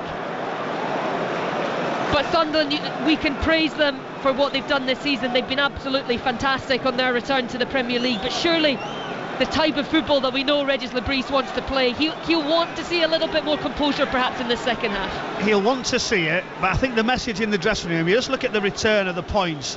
When they go in that dressing room, if this game was to stay like this, a battling performance. Yes, it's a bit ugly, we've showed miles more quality, we've not created anything, but what we've just done pretty much is survived in the Premier League. I mean, I think that would tell you everything about the reaction in that dressing room you would imagine he would give them. Well, a draw here this evening would take them on to 38 points. Just a couple more needed to get to that magic 40. They play Brighton next in the Premier League at home at the Stadium of Light, and then it is the big Tyne-Wear derby at St James's Park before the international break. They also this weekend have a tie in the FA Cup, either against Port Vale or Bristol City. They are playing tonight. It's half-time in that one, still goalless there. As Leeds come forward, ball flicked to Aronson, he goes down under the pressure of Ballard. The home fans are shouting for a free kick. Instead, Aronson goes in and then takes down Ballard on the edge of the area, and it will be a Sunderland free kick. And that's got the locals restless, that one. Yeah, he's properly gone through, hasn't he? Dan Ballard there by Aronson. He's caught, but there was a little bit of contact, but it wasn't too much on the first bit of it. Ballard takes his touch, and it's just sort of a clash. There wasn't a foul. I know the Leeds United supporters are asking more, but they weren't going to get it. Will they next? We will see. But now Leeds United creeping up, the line's getting higher. But the combinations down the right hand side, Bogle has got to go all the way for me. Justin can just sit there and occupy that, but the deliveries, Anton Stack have got to improve. Well, there is movement down on that Sunderland bench. Wilson Isidore is ready to come on, and it looks like Granit Xhaka is also preparing to come on for this second half. Xhaka, who returned from injury last weekend in terms of starting, but a little bit too close between the game at the weekend and tonight to make it back-to-back starts. And he does make such a huge difference to this Sunderland side, as Sunderland have a free kick on the halfway line,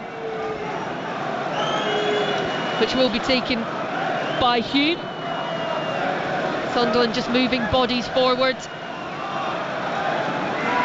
as they look to try and put some pressure on. Still goalless, 53 on the clock. Launched long towards that back post, but it's Calvert-Lewin who's there, and Angula trying to take on Aronson, which he just about does.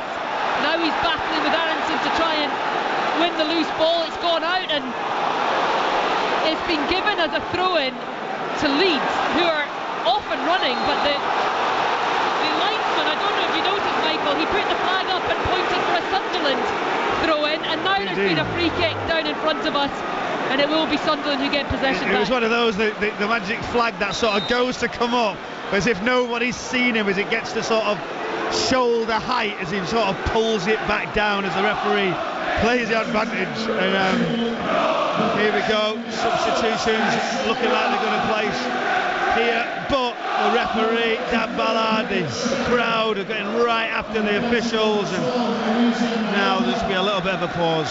Well, it's a straight swap up front for Sunderland as Maenda goes off and Isidore comes on. And Xhaka also coming on, and he's replacing Gertruda. So it looks like they will go back to a back four, you would think, Michael.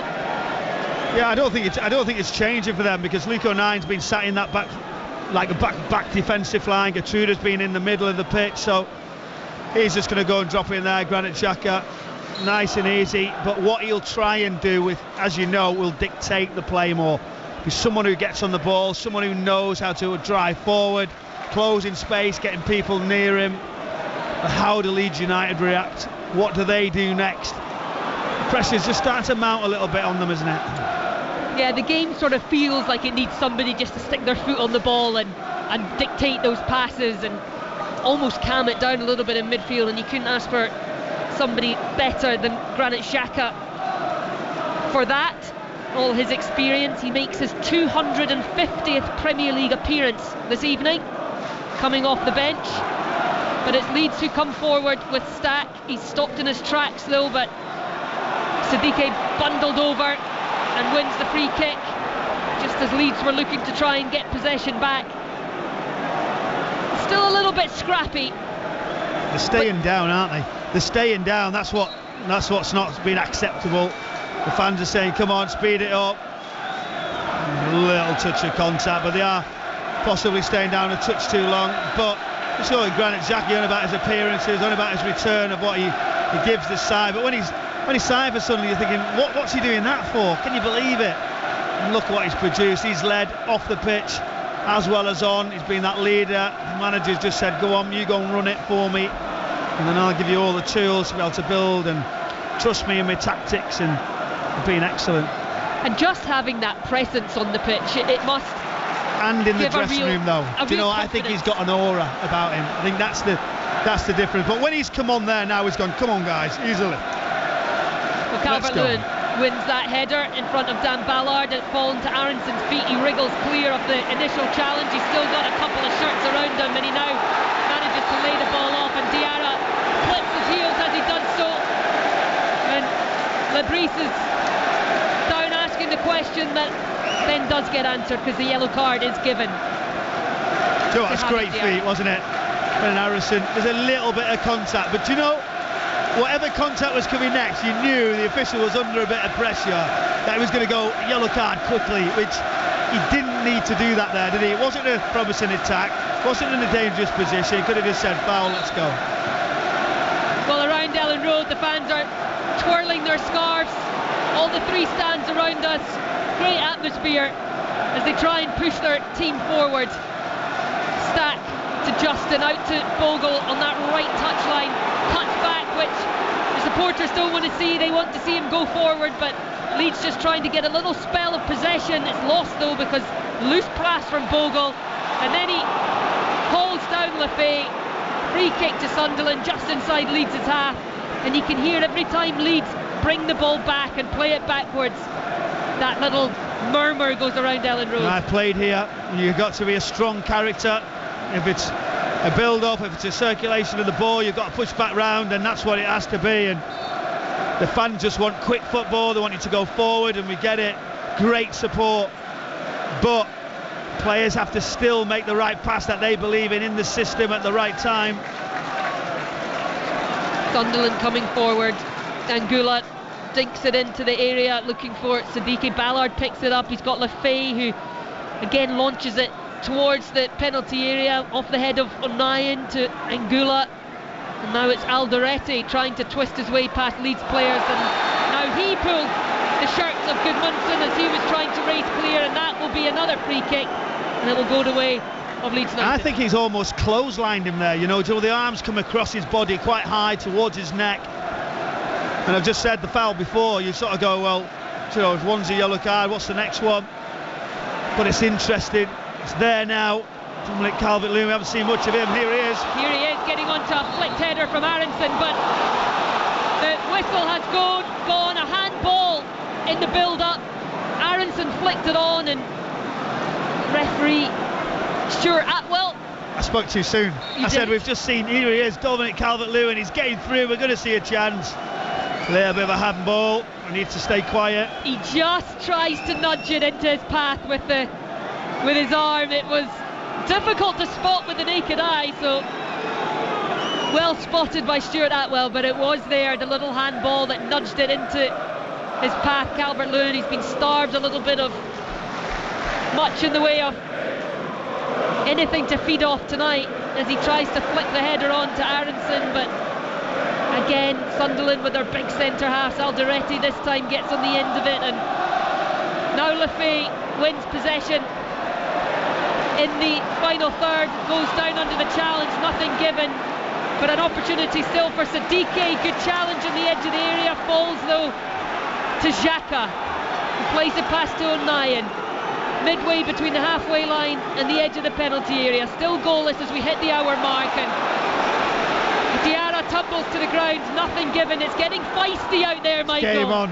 I'm smiling, here we go, it's getting edgy, but you know what, Leeds United are kicking it on, they're putting pressure on, but full credit, Sunderland are saying, okay, we're going to make a game of it, we're going to come, we're going to put pressure on. They're dropping in really nicely, but then they're turning fast. Granit Xhaka goes back to front, he understands that ball, that he can spin the wider positions, they've got to get on the shoulders. Dominic Calvert-Lewin has got to get in this game. He's got to affect it now. He's got to find a way of getting the ball to his feet or in behind at some point. He's got to go through him. Leeds just crossing the halfway line on the right hand touchline. Stack twists away, but he's now clipped, is he? Yes, he is. It will be a free kick to Leeds on that right hand side inside Sunderland's half, midway between that halfway line and the edge of the area. As now Leeds make a change and Amecha is going to be coming on. He will replace Graham in the midfield, so a little shuffle as well for Leeds United as they go with two strikers on the pitch. Yeah, you can do that. Aronson can just drop down if needed, whether it's in wider areas or whether he goes Dominic Calvert-Lewin, Amecha really central. And then Aronson just has the freedom to drop in behind that if they want. Ampadu, Stack can just sit there and protect. But now there's another opportunity. This ball has got to be better, got to be on point. Well, in it comes towards that crowded penalty area, and of course it's Dan Ballard who wins the header, but it falls to Goodmanson, who drives down the left hand side, just manages to get clear of Alderete, but there is a touch on Goodmanson and it will be a free kick to Leeds, and Alderete goes into the referee's book, the third Leeds player book this evening, and a very dangerous position for Leeds United. Goodmanson just clipped as he tried to skip past Alderete. He looked like he tried to stay on his feet, but you're looking sceptical, Michael Brown. Yeah, I think he could have stayed on his feet, but he decided that he's going to make sure that he wins his side a free kick. And not only that, I said there was a clothesline before. Alderete, referee so quick to charge at him and go, there you go, yellow card for you. Only one in the wall here. I feel like he can fizz it right round that gap. Granit Xhaka creeping forward. I think that's a great area. We've got a great look here from the commentary position. We are right behind Anton Stack's free kick. He's gone back post and the header comes in, but the flag has it gone up? No, it has not. And it's Joe Rodon right at the back post. You called it, Michael. That little gap. He fizzed it towards the back post, and it was Joe Rodon who was gambling on it making there, and he headed it from about 3 yards out off the top of the crossbar net. Leeds United 1, Sunderland 0. Well, I've asked about his deliveries. I've said they've got to be better, but this, it's got so much pace. It's whizzed right around towards that top corner. Joe Rodon just steps forward and it sort of hits off the top of his head. It's so tight because the official's looking along and he's under the crossbar. It hits the top of his head and ricochets right in off the top of the bar. But when we get another look, the turnaround from the opposite angle, this is close. This could be offside, right on the edge of the 6-yard area. The goalkeeper diving, two hands right to the top left as Rodon just looks behind him. Here we go. It is offside. It will not count. We are back to all square, back to goalless. It looked incredibly tight, and it is in fact going to be chopped off. So Joe Rodon does not get his third Premier League goal of the season. There has been another goal though at Everton. They have gone 2-0 up at home to Burnley. Dewsbury Hall with that goal for them. Back to goalless here, still goalless between Bournemouth and Brentford and between Wolves and Liverpool. That game on Radio 5 Live is approaching half-time, but here 65 minutes gone and it's still Leeds United 0, Sunderland 0. And there's a bit of a premature smoke bomb gone off in the Leeds United crowd. Yeah, it was there. I mean, the atmosphere when that went in, Rodon looked, he sort of looked guilty, didn't he? As he just checked that shoulders, you look behind you thinking, please stay down. As he ran across, behind that goal erupted, and then we had the wait. Stuart Atwell showed us VAR looking. Here comes Sunderland. Lefay, left-hand side, he gets in behind Bogle, he goes down, is that a push? The referee says no, but it's still Sunderland with the ball, edge of the area, Granit Xhaka into the box, trying to get room for the shot. It's fallen to Isidore, he's claiming handball in the area, he's determined to make sure he gets up to the referee, and he's now saying that was a handball. This is interesting. 4 or 5 Sunderland players run, ask him a handball. Stuart Atwell knows there's maybe a decision to be had. He walks well away from it. Just see as it sits up. Oh, and he sort of pushes it away from his body. It's a strange one. It's the second phase, isn't it? It pushes up and then the right hand comes along and shoves it away. What will they think of this? Just looking, Paul Cheney, very experienced. VAR today, what will they do? It is a huge call, this one, because it comes from such close range off the shoulder of Ampadu, but rolls down his arm, and then he sort of flicks the elbow out, which would suggest that it was a conscious movement. Engineers the ball to come away from the safe zone, like to be into a safe zone. How will they adjust this? What will they think? Interpretations. He's going to the monitor. So Stuart Atwell is going to go and have a look at this one. It is a huge decision that he has to make as to whether this will be a penalty to Sunderland, just moments after Joe Rodon had a goal disallowed for offside. The Leeds United fans thought they had taken the lead. That one was ruled out, and straight up the other end we now have a potential penalty for Sunderland. It was from such close range, but it's the second movement, Michael, isn't it, that he's looking at? Was that a movement, a conscious human movement? Nature, right? When you've been in that position, you're sort of going, it could drop to his right foot. I've sort of got to move it away, and you sort of push your arm just to move it away from you because it's underneath you almost, you know. But at that point, they are going to judge that's an action. They see that arm move, that elbow. We're getting a great shot now of the captain, the leader. Here we go. He's taking a few clips. He's walking forward. We're going to get the decision from Stuart Atwell. He does the box shape with his hands, and he will now make his decision. He is walking towards the penalty area. And he points to the spot. Penalty for Sunderland. And what a few moments we've had in this game. From Leeds thinking they'd taken the lead, for it being disallowed, for just moments later Sunderland to go up the other end and to win a penalty. Captain Ethan Ampadu with the handball, and the supporters, there is conversation going on between Stuart Atwell and Pascal Struijk at the moment. Do you know, when the supporters get a look at that, they didn't get a big enough look there for me. Would you agree? They didn't get the couple of angles that we're seeing. They need to see it a bit more. They don't agree with it. But did you see the reaction of the Sunderland players? All four darted, and then Stuart Atwell runs away going, it looked like he thought, I've got a problem here. Well, Wilson Isidore was racing up to Stuart Atwell. He saw the handball. He was the closest to it. It is Habib Diarra who has the ball on the spot. He will be the man to try and put Sunderland ahead. There's waving, there's scarves being twirled, all behind Carl Darlow's goal, as Diarra shuffles forward, right-footed, saved, but it goes over the top of Darlow and into the back of the net. It just trickles over the goalkeeper, and Habib Diarra has his second goal for Sunderland, and what a vital goal it could be. He celebrates with the away fans. It is Leeds United 0, Sunderland 1. Well, down to the right hand, it's incredible. All the players are almost in with the supporters. They're all down to the front celebrating. They're now waiting, they're taking the time. Game management, Stuart Atwell's running over. They know they're bending the rules here, but it was slow motion as he stepped up. Diarra, he saw that skip, that weight.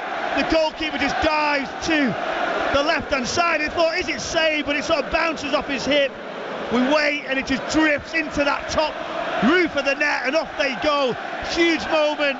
The supporters here weren't happy with a 0-0 or a point. Now they're behind. This team have got to react quickly, but Sunderland have come alive. Granit Xhaka stepping on the pitch. Absolutely, and that away support section is absolute bedlam. There are shirts off, there are shirts being waved above heads as the security now go down to try and get everybody back in their seats. It's a cold night in Leeds, but it's what we call in Scotland taps-off weather for the Sunderland fans now that they're ahead. It's a summer's day, isn't it? But you know what it's give us? a real ending to this game. Oh, and that's a poor pass, and Angulla's picked it up, and it's 3v2 for Sunderland. He cuts inside, and that's a great covering challenge from Justin, who slid in to win the ball and take away the threat. But Leeds have got to try and find a way back into this game. Sunderland have come almost from nowhere, but it is perhaps, like you say, Michael, not a coincidence that it's come with the introduction of Granit Xhaka in the middle of the pitch. They just grew in confidence all of a sudden, wasn't it? It was like we're going to drop in and wait, and then he comes on and says, right, we're going to make forward runs. It was almost like it was planned, wasn't it? 60, 65 minutes, right, we can now come out, we can now progress quicker, we'll take more chances, we're going to try and jump on them, because we know Leeds United, end of games, running out a little bit, but pace is coming for Leeds. Pace is coming in the form of Dan James and Willie Gnonto, but before then Sunderland will try and create something else. O'Nien under pressure though from Goodmanson, and a lovely turn from Nmecha, and now Leeds have bodies forward, and it's Bogle, he takes aim and it's straight down the throat of Melker Elborg. That was an opportunity. They had the overload, Leeds, perhaps not the right decision to shoot from that distance from Jayden Bogle. Yeah, it wasn't Nmecha as well. First time he's got away, used his strength to barge Ballard out, and then played it a sensible pass out to the right as Bogle got forward. And then there was options, but it's anxious now. Gnonto, James just waiting for the chance. What will those changes be? Aronson. Sunderland have got a lift, haven't they? They have. Aronson just under pressure from Hume, but does win the free kick inside Sunderland's half. But it's become a little bit more hushed around Ellen Road since that goal went in. But Dan James will come onto the pitch, and he will be replacing Justin. So perhaps a little bit of a shuffle around for Leeds, and Gnonto also coming on. He will replace Brendan Aronson, so that more a like for like, but it looks like perhaps it will be a back four. Yeah, it just takes Justin out there. Dan James down that right hand side, Gnonto down the left, so he's got the strikers in like a 4-4-2, 4-2-4. They're going to go all the way, and with full backs as well that won't be afraid to step forward. Well, Goodmanson made the run there, but Strike didn't find him, and now Leeds have lost possession, and it's Sunderland coming forward. The pass though to Isidore was just cut out by Ampadu, so Leeds now with a chance, and James with his first little introduction managing to ride a challenge and play the ball to Bogle. So Leeds with the ball, being urged on by their support. 74 minutes on the clock. Leeds 0, Sunderland 1, and Leeds now just trying to take a little bit of the intensity out of the game, hold on to the ball.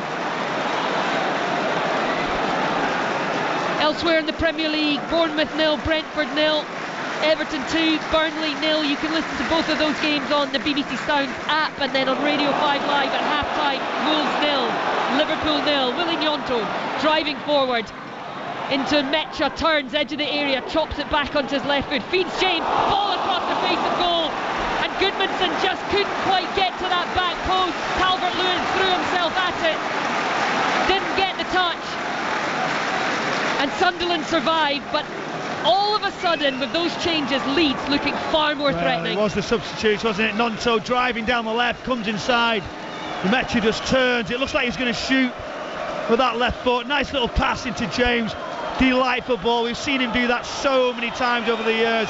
Crisp, hard and low ball right across the face of the goal, nobody there to tap it in on the back post.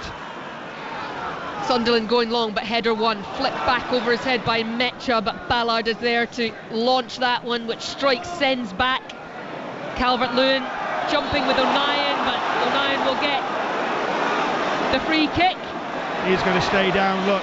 He'll take his time. He's going to, but you know, of all people who will be fatigued, it's going to be him, because we know he's not played, but I think he might be over-engineering that one. Yeah. Again, I think they've just got to be careful they don't do it too much.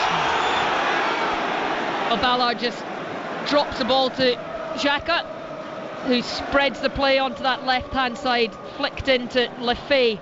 still got the ball, just cuts it inside, trying to get away from the challenge of Roden.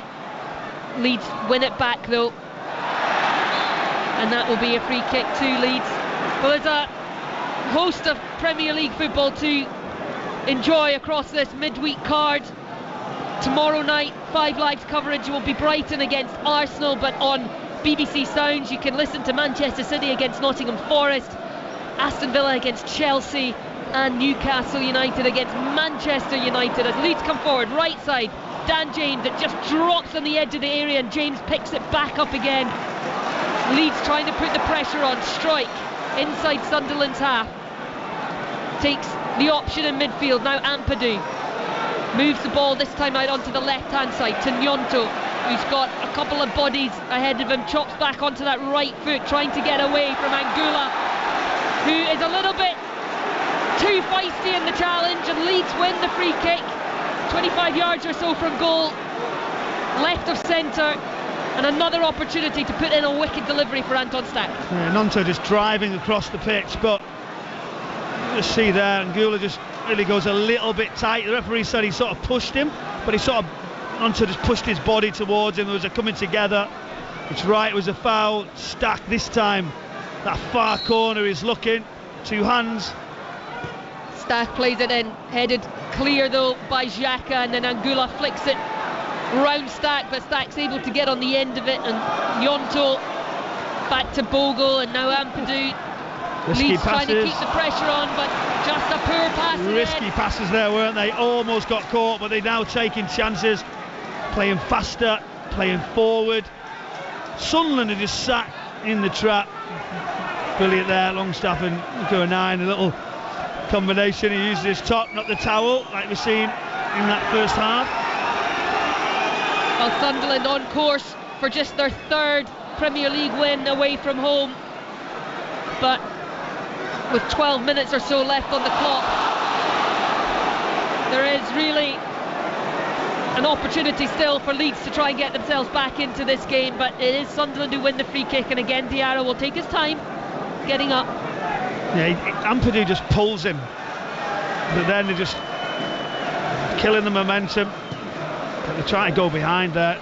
Ampadu not confident there with that sort of chest action. Ballard gets in ahead of Calvert-Lewin, as he has done so often this evening, but Leeds win it back. Diarra's gone down, but still play rages on, and Diarra down inside Leeds' half, and now the referee spots them and will go across, and we can hear what the home fans think of this, but he did look to feel the back of his leg there, the goal scorer Habib Diarra. And indeed the physios will come on to the field of play and just assess, but you see the face of Daniel Farke, and he's seen this story a few times this season where Leeds have had great chunks of the game and a lot of possession, and maybe just haven't quite got what they wanted from games. A lot of draws in games that he will feel they did enough to win, but they certainly are still in a good position to ensure their Premier League safety.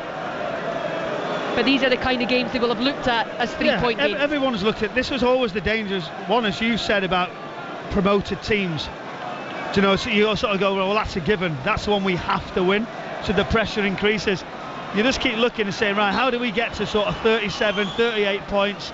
That's our target. A point today would have been another one towards that. And you could just hear, wasn't it, that everybody in the stadium didn't feel like that was enough. I personally did, and I still think this game can be turned around. Leeds United can certainly go and take all 3 points in this game. There's enough time to do it. You can imagine if they score, what the momentum and the ending will be like. Well, we're into the final 10 minutes now. When you look at Leeds' fixtures coming up, they play just 3 of the current teams in the top half of the table in their final 10 games of the season, and that is Brentford, Manchester United and Bournemouth.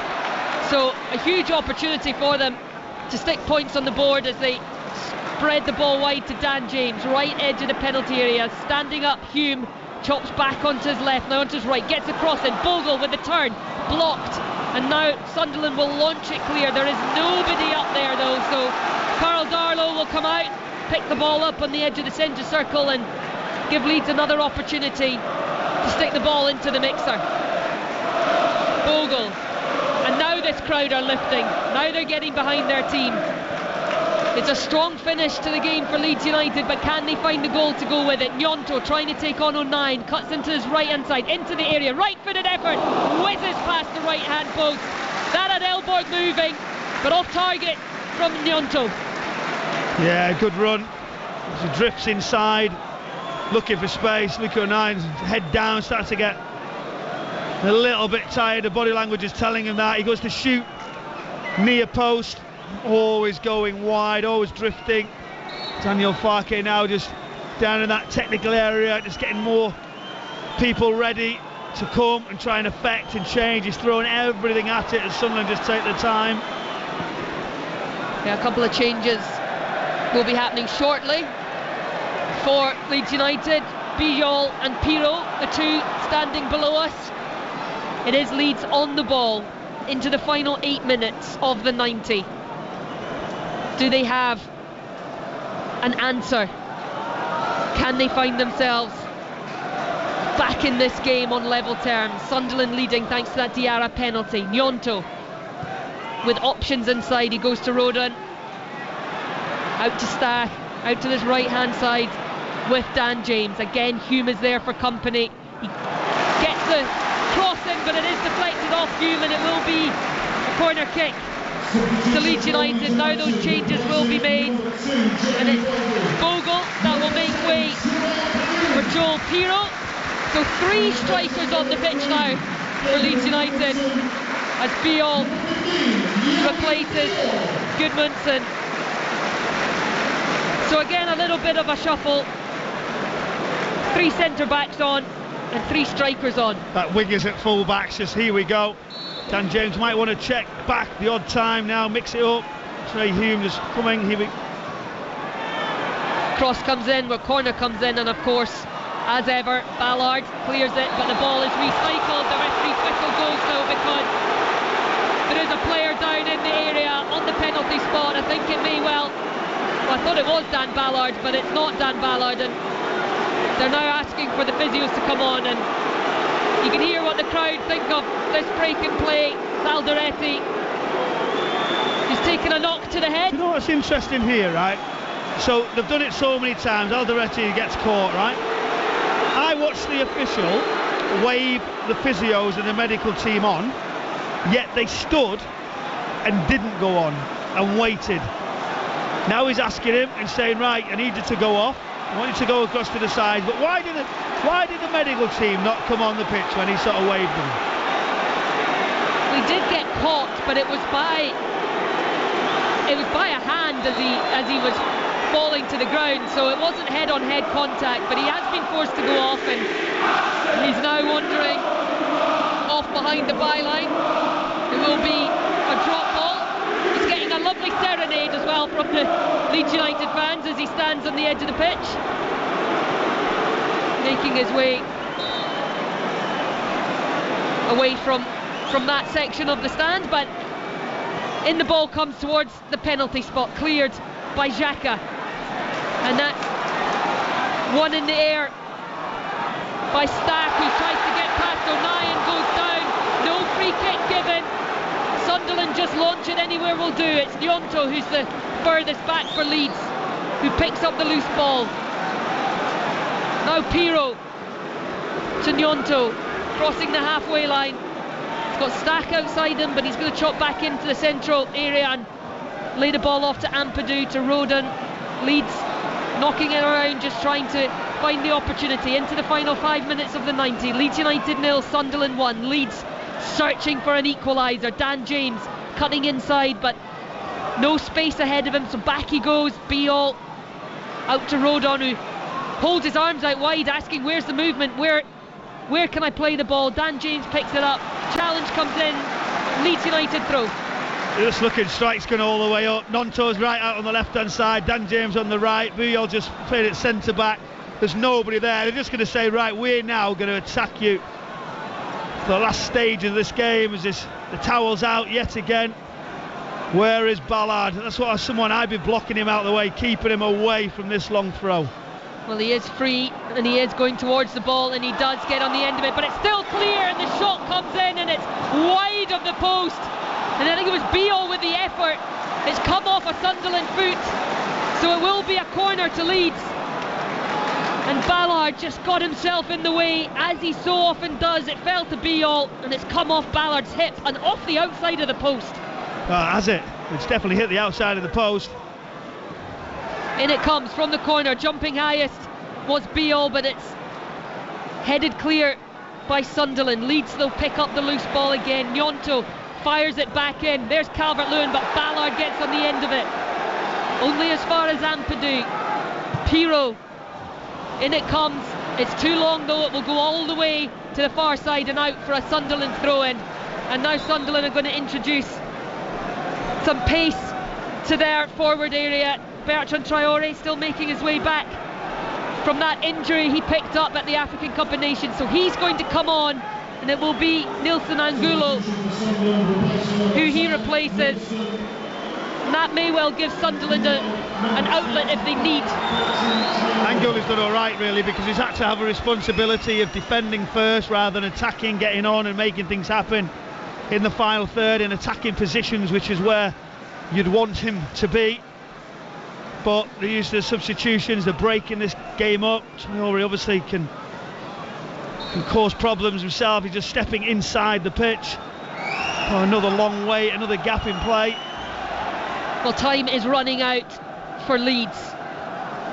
Just approaching the final 2 minutes of the 90. Headed up towards Calvert-Lewin, but cleared only as far as Struijk. He wins that header, and now it's out of play, so Leeds will get the throw in on the halfway line, which Rodon takes back to Bijol, and Leeds with bodies forward but with time against them as they try to find an equaliser. Willy Gnonto up against Traoré, his first involvement of the game, just holds Gnonto up, forces him to make the pass to Struijk. Now across the halfway line to Bijol. Struijk gets it back. There's just no real movement ahead. The two centre-backs playing the ball to each other. Now Dan James gets on it, but there are bodies between him and the goal, so infield he goes. Into Mecha, edge of the area. There comes the effort from Pirro, blocked, and Xhaka plays it calmly out to Lefebvre, who then manages to play it to Xhaka, and the ball over the top, and now it's a foot race, but Gnonto will get there ahead of Isidore, who incidentally was offside anyway. Yeah, Pirro steps in central, tries to get that shot away. Alderete, brilliant block in the centre. Rodon now, he's not even thinking about defending, he's gone forward, a long diagonal ball. Sunderland come again, but it's just relentless from Leeds United.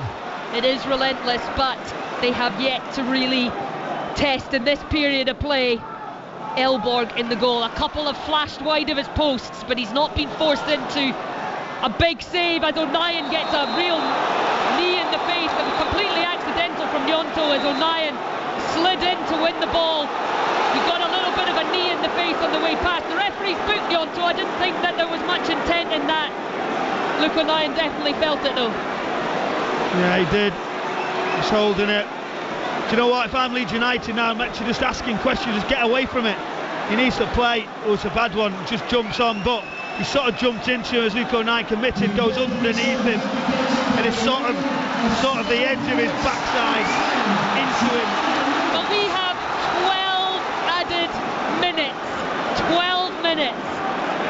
So time is again back on Leeds' side. So, he does two at half time and then 12. It's like, again, what's right, what's wrong? There was a slight look of shock on Regis Labrisse's face there, but it is Sunderland coming forward, and Rodon is forced to cut in ahead of Lefebvre and knock that out for a Sunderland corner, which they will take their time over, I am sure, and try and eat up some of these 12 added minutes to hang on. What were you thinking, honestly? Like 6 or 7 maybe?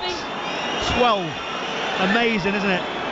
We've seen lots of wasted time from the Sunderland side, management, you would say, wouldn't you, and delay. The VAR check for the penalty, VAR, and for Leeds' goal that was to disallowed. be so long is one of those, a big decision. But now, will Sunderland keep going, and Leeds United have got to defend this and get forward as quick as they can.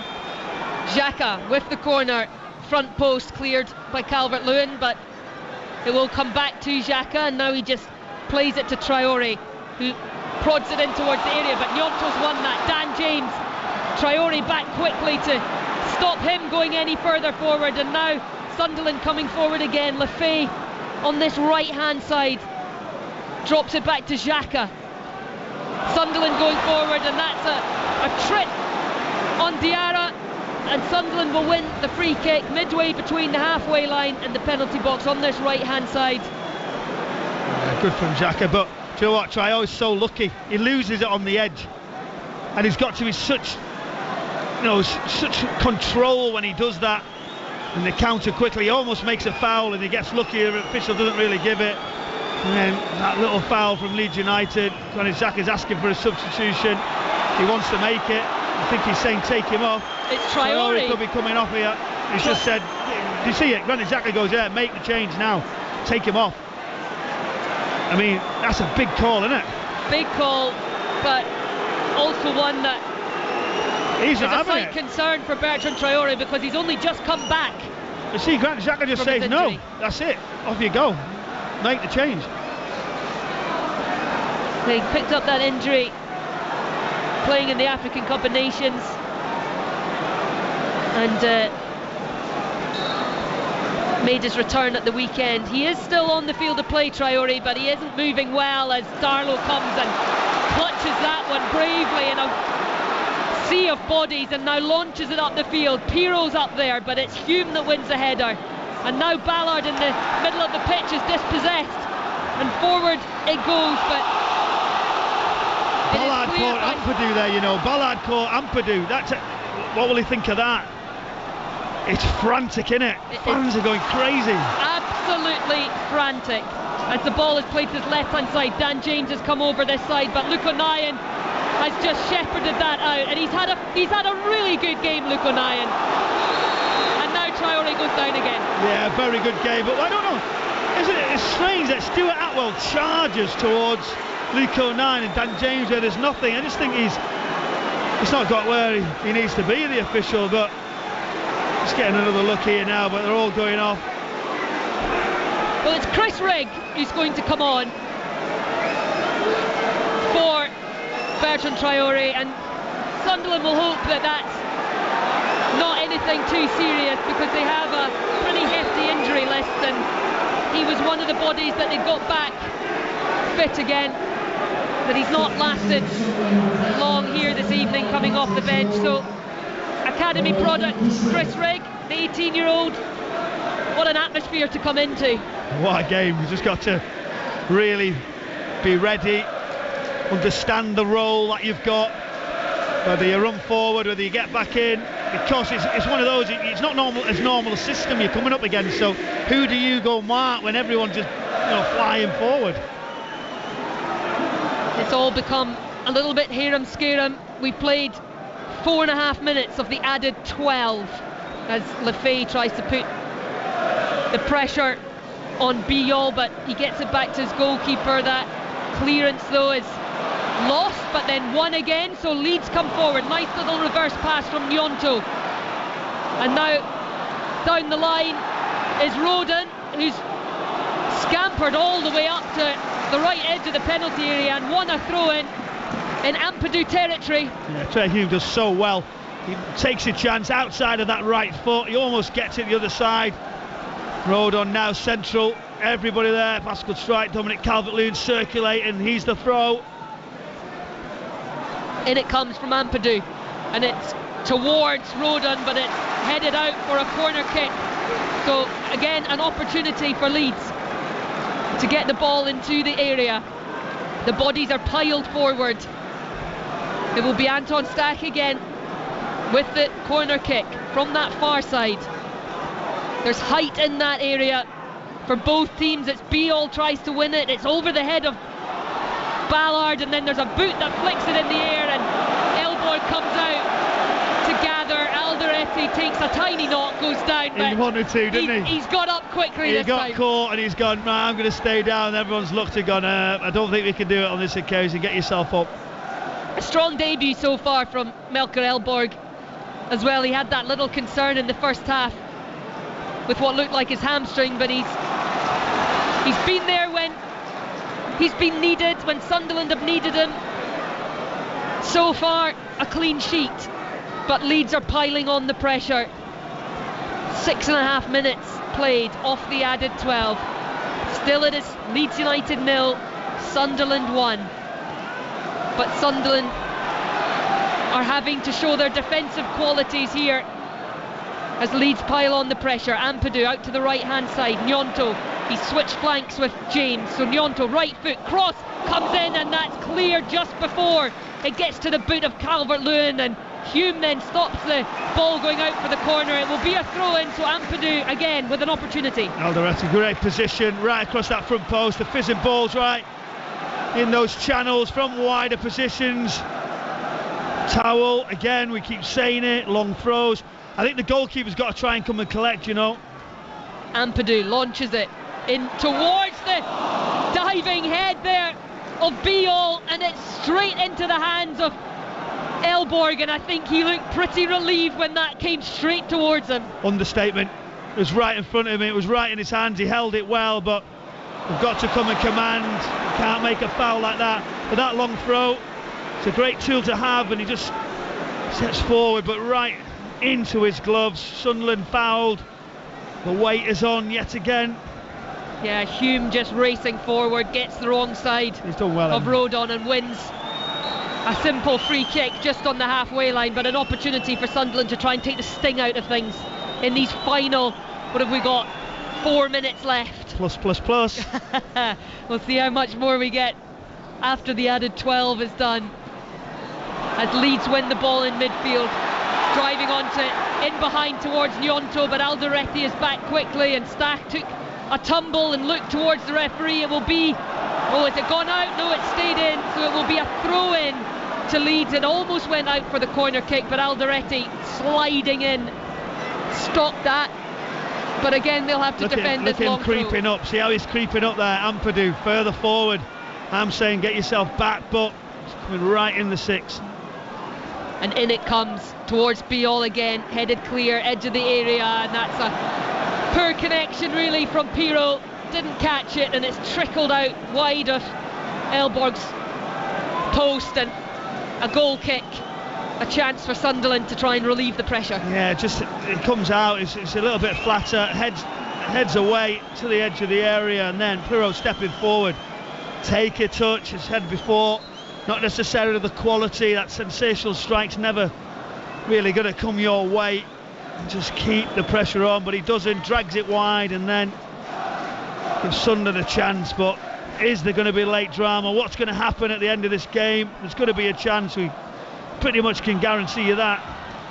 You do feel like there is more drama to come as Pirro wins it and feeds Gnonto, goes down under the challenge. Clean challenge though from Lefebvre, but Ampadu's there to win it back. It's bobbling around the ball, but now it's launched clear by Alderete, halfway line.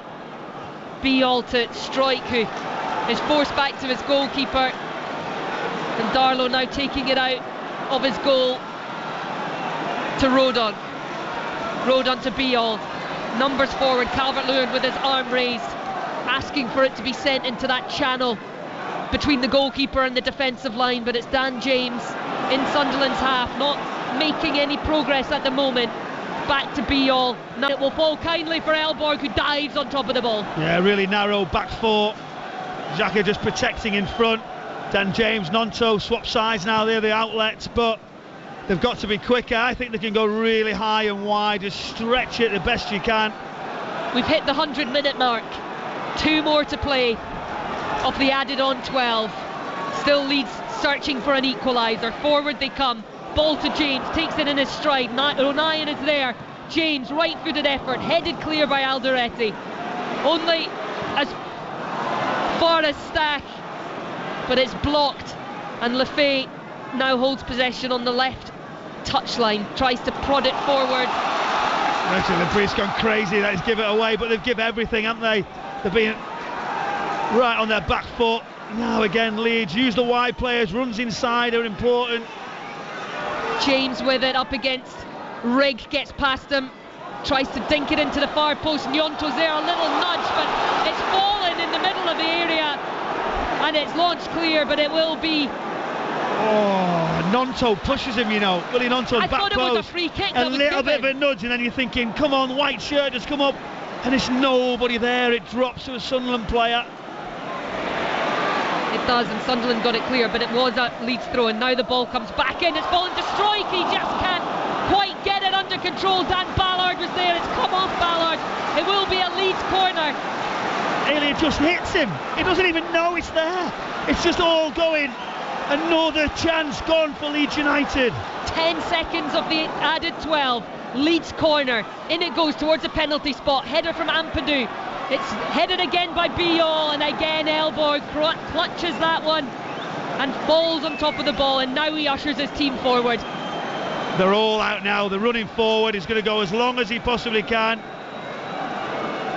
Is this the last play of the game, or will there be more added time? We've played the 12 minutes. Still Leeds 0, Sunderland 1, but Leeds have won it on the halfway line. Dan James racing forward, heavy touch. O'Nien there again, and now Rigg takes it under control. Looks for the forward pass to Isidore. You seen it, didn't you? He tried to go outside of his left foot, but he gave it away. It was a lovely touch initially. One more go. Darlow launches it towards the area. Alderete there again, falls to Lefebvre. He's got it under control, under pressure from Gnonto, plays it to Xhaka. Xhaka launches it towards Isidore. Biol's going to get to it, but Isidore will try and put some pressure on him. Back to his goalkeeper. And there is the full-time whistle, and there are celebrations on the Sunderland bench. The coaches all surround Regis Lebris and hug him, because that is a huge victory for Sunderland. There are bodies on the ground, on the pitch. The effort that was put in from a defensive point of view, in particular those last 20 minutes or so by Sunderland, and for Leeds trying to find that breakthrough that just would not come. They had